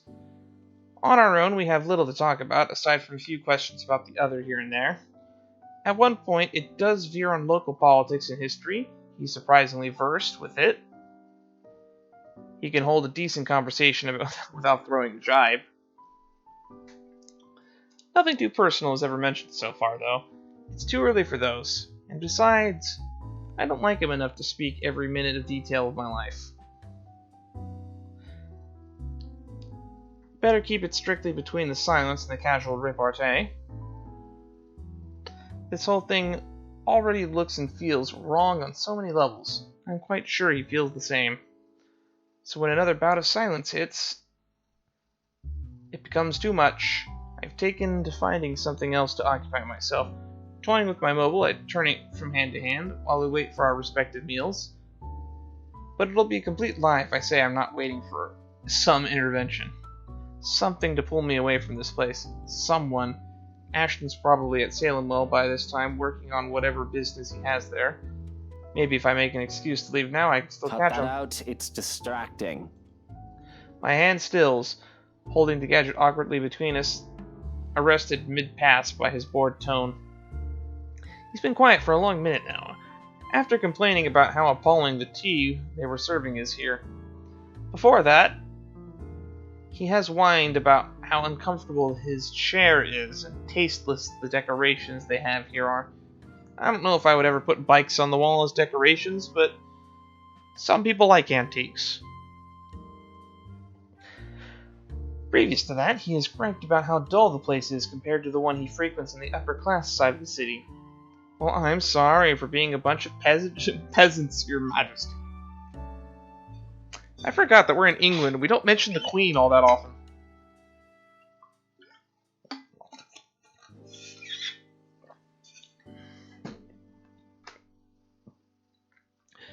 Figures he'll lose patience soon, having already grumbled about almost everything his eyes can reach. It's just unfortunate he's turned to me now. Why don't you just look somewhere else? I can't. If I turn elsewhere, I might end up looking at the bobfuck right behind us. What's a bobfuck? Is that painting? Bob, do I even want to ask? I don't want to hear it. If it's coming out of his mouth, it can only be rude or offensive. Regardless, he continues. Everything looks good. But have you seen the face? True horror. What is wrong with you? You know, I frown about this in practice, but that mouth needs to be washed out with a particularly potent soap. What's a bobfuck? Preferably by your own mum. A shame she isn't here, For whatever reason, that puts an end to the talk right away. He returns to watching his godchild, who has found a particularly interesting picture book and is now poring over it while I turn back to my mobile. Still no message. Would it kill him to at least send a message, check if I were home? Meanwhile, Luke's silence lasts all but 10 seconds. Wow, that was What fast. is it with the damn mobile? Are you on a curfew? He's got the immature act down pat, but other than that, Seriously, how old is this guy? We don't know, because he hasn't shown up as playable. And if the relationship order has shown me anything, he will be the last person we play as. And what is it to you? I don't think it's any of your business what I do with it. It is my business, all right? 1, I'm the one paying here. 2, I'm being forced to eat dinner in a place this stuffed and noisy. Lastly, it's been 10 minutes, the food isn't here, and I'm hungry. I've had to wait 45 minutes for food before at a restaurant. Once it gets past 30, you can start to get upset. That's usually where I draw the line. What you're doing with the mobile is annoying and distracting, when the least you could do is keep things entertaining while I suffer. That's your problem? Shouldn't you be more worried about how this entire affair looks to other people? Oh, I didn't realize this was one. Ooh, spicy. Now he's interested. You said the magic word, affair. You move fast, Daisy. You could have informed me first, you know. Had I known, I would have taken you someplace nicer. Certainly the kind with better food and plenty of good wine. Why did I ever think this was a good idea? Kylie. Keep the child happy. Keep the child happy. Did it ever occur to you how inappropriate this might look to everyone? Why should I care? It's only inappropriate if you make it out to be. Now he's adding sultriness to his voice. Oh yeah, nice. Whisper sweet nothings into the microphone. Relax. I won't do anything to make your boyfriend angry. He doesn't even need to know we dined out. It'll be our dirty little secret. He's not my boyfriend! This is going to be real entertaining now. The words come out with more force than I've intended. By the time I realize my slip up, his lips have already spread into a sneer.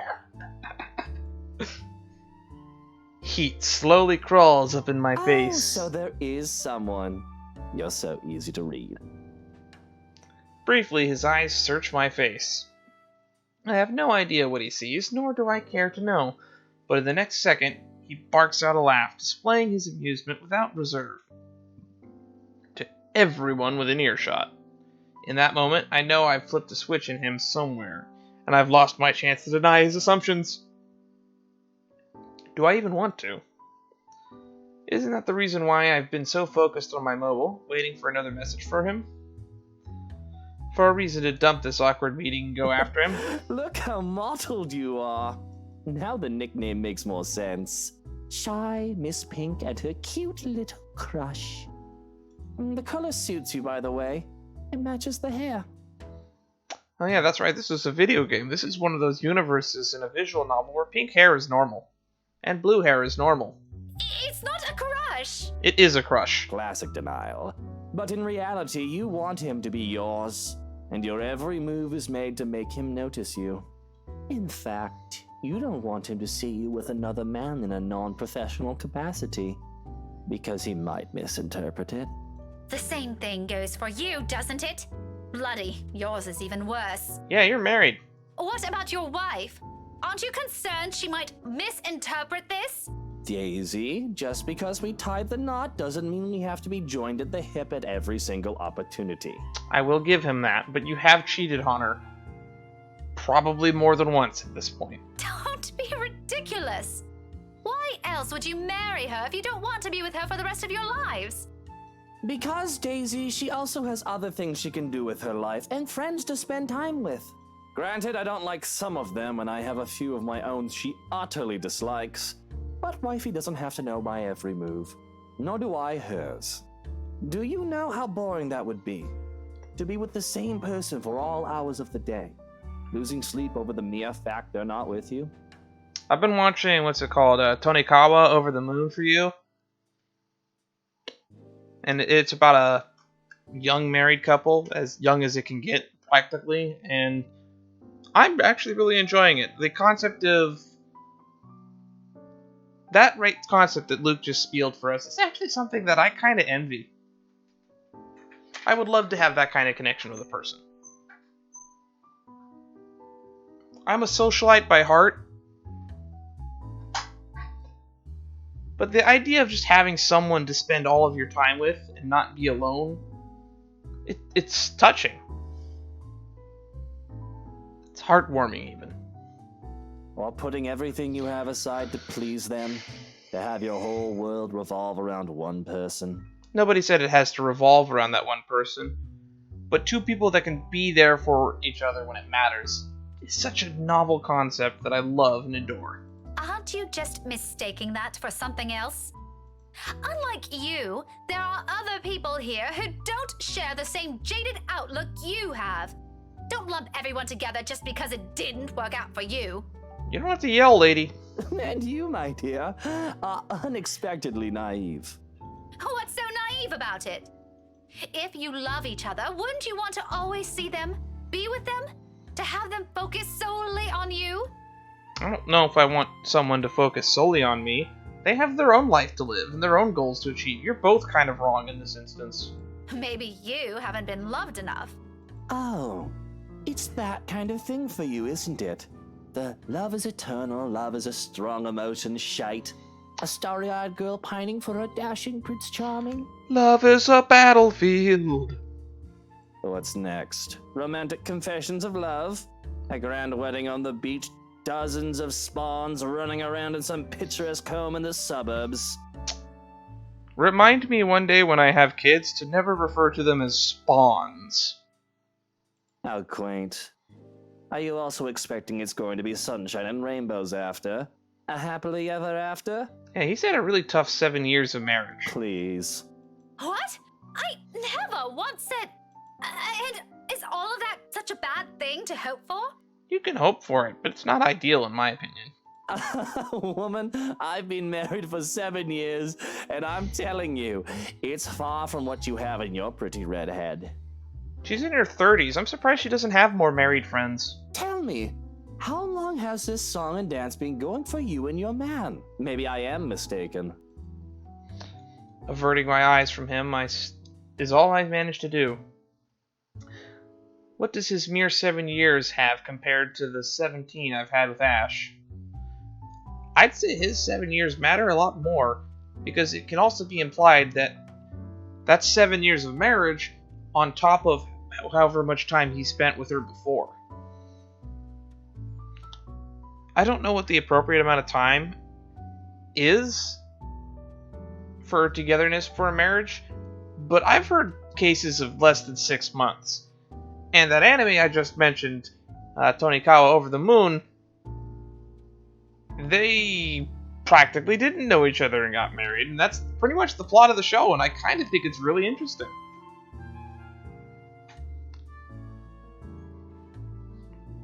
Hang on, I think I actually have a link. I'll link it in the chat for anyone who hasn't any amount of curiosity. And if I remember to later, I will probably also put a link to it in the video description when this goes on YouTube.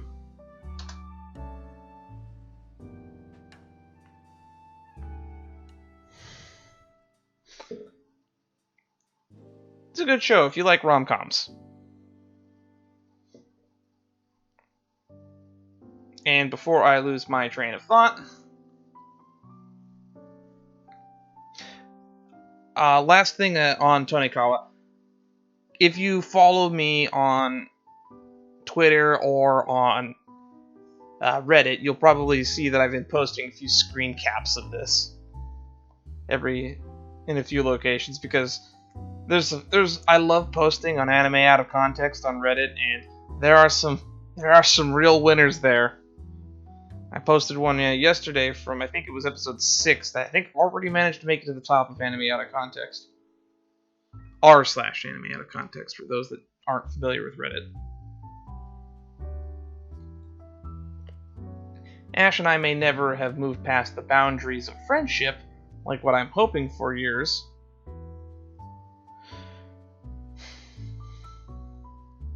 But what we have isn't something anyone can scoff at. I've always been by his side, endured everything with him. I know him better than anyone. No matter what this man, this complete stranger says, I know there will always be a place for me beside him. As a friend. And yet... Come on, Daisy, that shouldn't be too hard. 3, 5, 8, 10, 20. That's pretty close. Its words easily seep into my heart like sharp daggers, gradually picking apart everything I've ever been sure of. Unfortunately, it is a very common trope that the childhood friend character never gets the girl. I mean, the childhood friend character never gets the guy. That's the trope.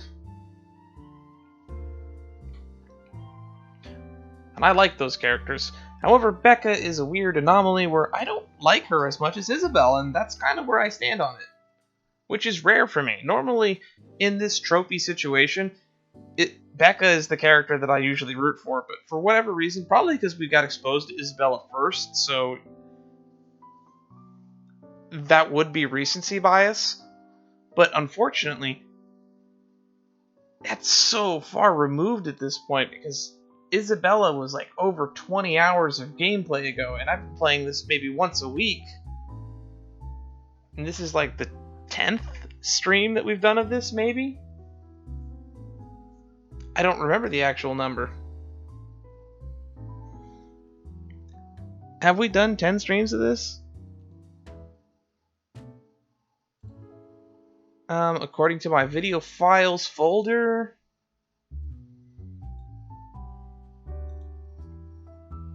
We've done 11. This would be stream number 12. Okay.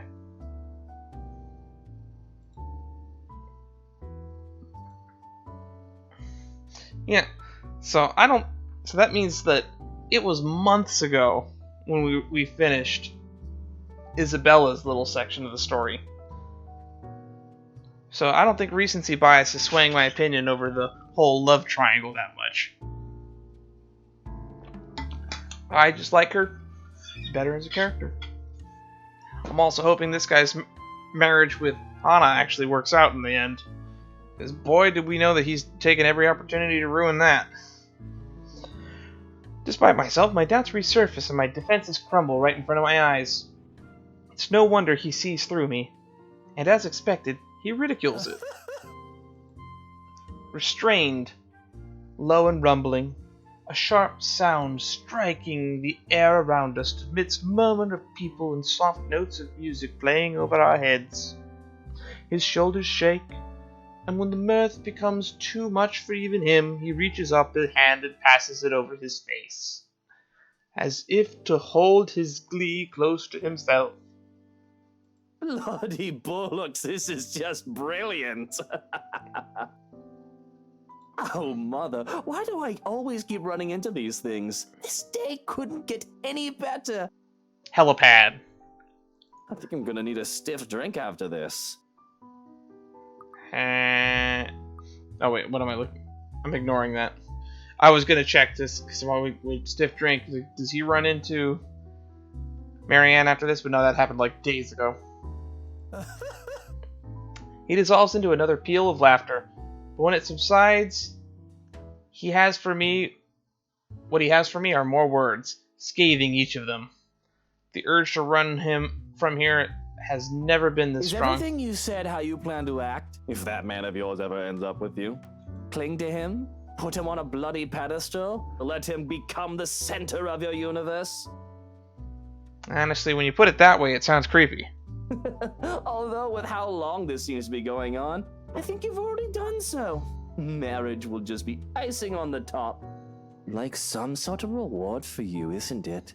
For being a good, patient, loyal little girl all this time, never looking at another man. He must have been having a grand time with someone pining over him this long. I'm a little envious, to be honest. Yeah. She's put so much effort into trying to garner Zach's affection, she's actually kind of not realized that Zachary has a thing for her. Maybe also a little surprised he hasn't suffocated from all your attention yet. He probably has. Laugh all about it if you want. It's not like you'll ever understand. Luke falls silent. The ridicule in him has gone in an instant, and his eyes meet mine, sharp and imposing. A challenge, but I hold it against him with the same intensity, because if there's something I won't let his opinion trample on, it's this. What does he know? However, he's the first one who looks away, focusing his eyes back on where Kylie is, and for a moment I believe I've won, until he draws a breath and turns back at me. The words he drops next, though hushed, hang heavily in the distance between You're us. right. I won't. But I do know not to mistake love for obsession, woman. They are not the same thing. It rattles. Ooh, that cuts deep. You, my girl, are yandere.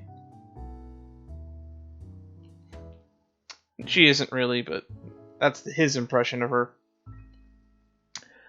Out of everything he said tonight, this is the one thing that twinges my heart. Maybe it's in the manner he delivers it, the lack of conceit in his posture, or an underlying insult in the tone he takes. The remark is not meant to cut, merely to express a simple truth. This time, it's him who holds a gaze against mine. Another unspoken challenge, and I realize that. If this happened minutes before, I'd have already have an equally searing retort at the tip of my tongue. There's none. But the anger is there, ringing at my insides, prodding at my uncertainties. Isn't it enough? We have the long years we've been together. We have the memories. Whenever he needs me, until other people came in between us, I've always been the one there. That dedication and loyalty should mean something, shouldn't it?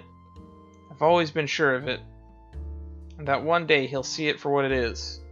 In spite of that, in this minute, under this man's scrutiny, my own heart wavers.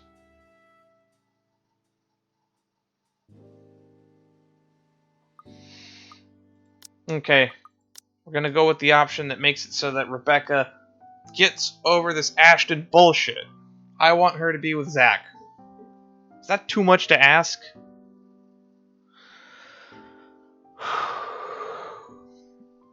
What right do you have?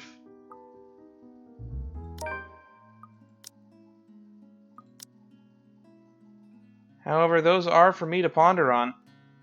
This ass doesn't need to hear them, and neither is he entitled to them, just because he is dished out of some profound-sounding life wisdom no one asked for. So I'll look away, hoping my own silence would be enough of an answer for him. And it is, for a moment. Up until warm, furious tears prickle behind my eyes, stinging, begging for release, along with every other frustration this dumb talk has built up in me. All because of this man. I hate him. I hate the fact that he has to be the one to see me in this sorry state. I'm already expecting another barb from him, when his expression shifts. Except he panics. In the span of 3 seconds, his expression changes from indifferent to concerned, to utter panic. It would probably have been funny if it weren't so irked by the slight of this glaciate bastard. Hey, are you crying? Are you going to cry? Stop that right now, woman, or I'll... I like how it goes immediately from concern to, you stop that right now, woman! Don't you dare cry in front of me!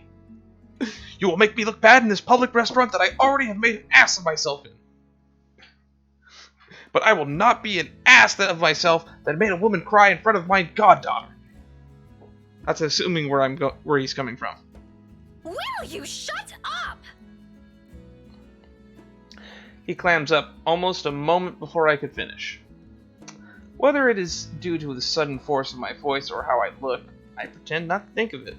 He seems like he seems like a deer caught in the headlights, with the way he's making himself smaller in his seat. Do I look smaller yet?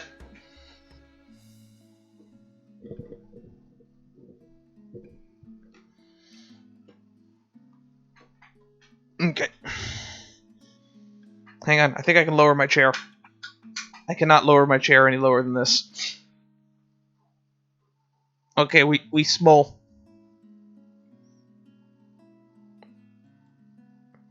But I'm still pissed. I'm tired. And if I can't punch him, I can at least scream at him. Maybe you should punch him. You're an annoying bag of dick, you know that? Child! Child present.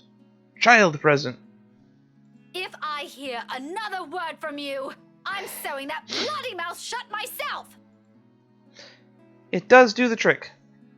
Not to the effect I've hoped, but the moment I've snapped at him, the stinging at his back and my eyes melts away as a strange calm overwhelms me. A fragile thing when I found the middle of a busy coffee shop.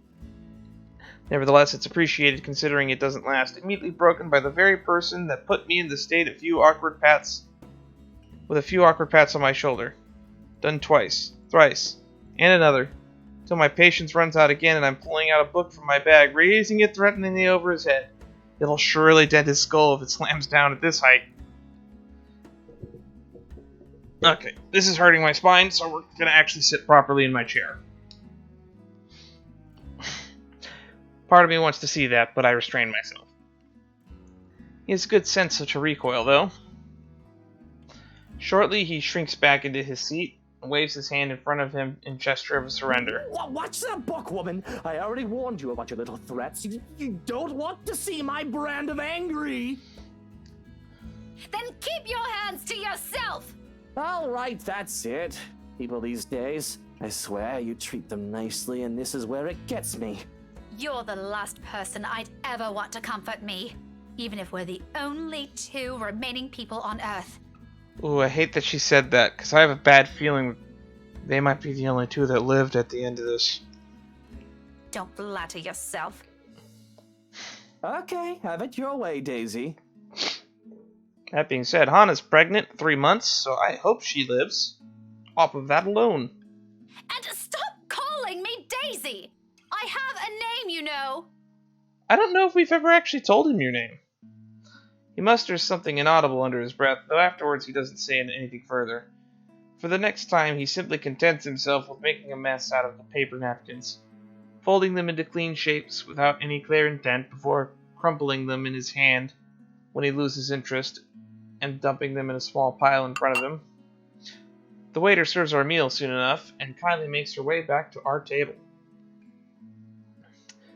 But before I can take a single bite, he mutters something, these words spoken in the same tone he used since this morning, under his breath, whenever the honest part of himself would show. Despite my rather confusing opinion of the man, I stopped short of shoving my food in the mouth to look at him. His eyes are on his food as he speaks, busying himself with cutting a portion of meat on his plate. But what comes out of him only rings against my ears above the din of the coffee For what house. it's worth, Rebecca, I didn't ever think that's all there is to you. Why else would I leave my own goddaughter in your care if you're just some lovesick woman? He spears a piece of his food, pops it into his mouth, and that's it. He's a very complex character. If I were the type of if I was the type of person who would make like a 40-minute YouTube like video essay on like a character biography or something, this would be a character I would do it on. He's exceedingly complex. His personality has charm, snark, and oh so many flaws, and flaws make the character. We might find out that he's actually the anti-hero of this story. I doubt it, because they're kind of setting him up to be the villain, but anti-hero I can dream. Probably at best.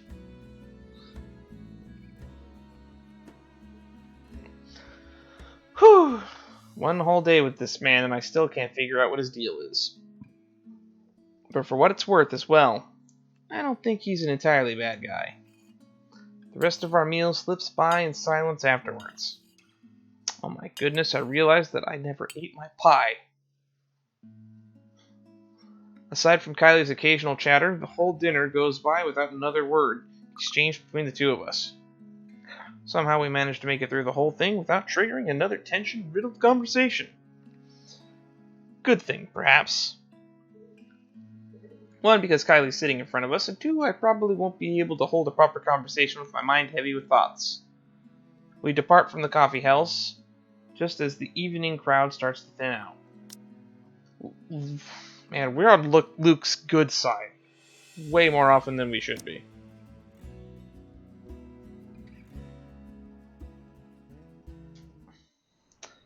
The same wordless silence fills our short walk back to the school, except for when Luke gestures at a nearby flower shop and enters it without waiting for Kylie and I. He emerges a minute later carrying a bouquet of daffodils, with the same softened expression back on his face. Unlike the previous ones, he tucks this one away almost as soon as he looks up at us. A moment he's not willing to share. In my confusion, he merely answers with a shrug and For continues someone walking. important. It's for his mom. I accept it for what it is, if only because he doesn't owe me an explanation. It does leave me more questions about him. Each one as baffling as the previous ones. Those are the last words spoken before we head our own ways. Up until I arrive home, I still can't understand him. You know, sometimes I forget that we're playing a horror novel because I get completely caught up in the romance. But there's probably more creepy shit coming our way because we're getting pretty close to the end of Becca's story.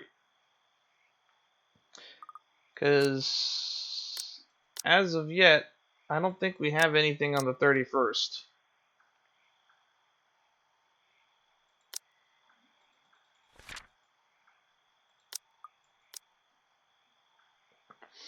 Here, however, a whole different set of questions await me. And much like everything today, it comes with the littlest things. A lone note greets me upon reaching my unit's door. Its edges flutter lightly against the faint, warm breeze passing through the small complex. My hand stops short of twisting the knob as I stare at it, though I don't make any moves to take it. Dropped by earlier, you weren't around. Any ideas where Scaredy Cat is? I couldn't contact her. Inspector Abigail has a few questions. Oh. LPD stuff. Something about her dead coworkers. Anyway, let me know how the two of you have been doing. I'll see you later, Ash. Winky face. The message you left is short and straight to the point, but not without the underlying hint of friendship. He's looking for Isabella, apparently. Something about LPD's investigation of her coworker's death, but he ends the formal tone by checking on me, us. Any other day, the former is just part of his message would prod at the piercing envy I've been holding, while the latter will probably send my heart aflutter.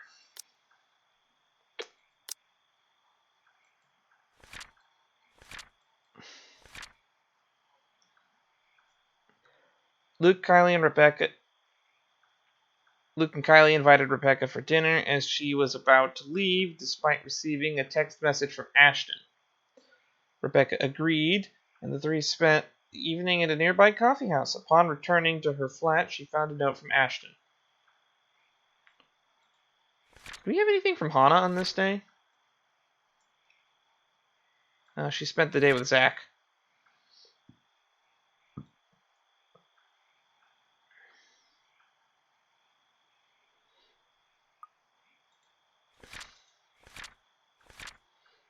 And the night's still young. This book is starting to fill up. I'm gonna look forward to just reading through this little book, flipping through all the pages once we've beaten this game. Might be nice to have. This is actually a feature that I kind of wish games like Dark Souls had. Just like a journal of events saying, okay, I did this earlier on. This was an event that happened. I went to this location and fought this boss. I met this NPC and he told me to do that. Any other day, the former part of his message would likely prod and piercing it. Okay. Little things from that. I want to mean something more. Yet this time only guilt fills me in my eyes as I briefly shift towards Isabella's empty unit. Luke's words repeat inside my head as I do so. Worth, Rebecca. I didn't ever think that's all there is to you. Why else would I leave my own goddaughter in your care if you're just some lovesick woman? Have I always been like this? Yes. Yes, you have. this selfish. In truth, I intended to call Ash after that dinner. If I didn't catch him here, invite him to that party like I planned. There's time, and he's still probably awake around this hour. But my hands won't move, and perhaps it's for the better. Till I've had the time to think this through, it'd be best if I distance myself from those I've been clinging to tightly. Actually, the party is tomorrow, so we know that we can't die today, because it would break continuity. I don't know why I've forgotten about that. We could have been, like, playing with reckless abandon. In truth, I've intended to call Ash, find a different perspective and see things for what they are. With a soft sigh, I reach for the note and crumple it under my hand. The knob twists open. With much ease, I enter this time. Maybe after some introspection, it'll be easier. For tomorrow, I have that woman and the mansion to worry about.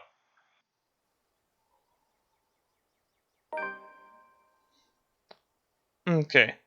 So I thought we'd have time to get through all of this today, but we've been going for 2 hours, and it's getting pretty late over here, so we're going to stop here, make a note of the fact that it's Friday, and I will see you in the next stream.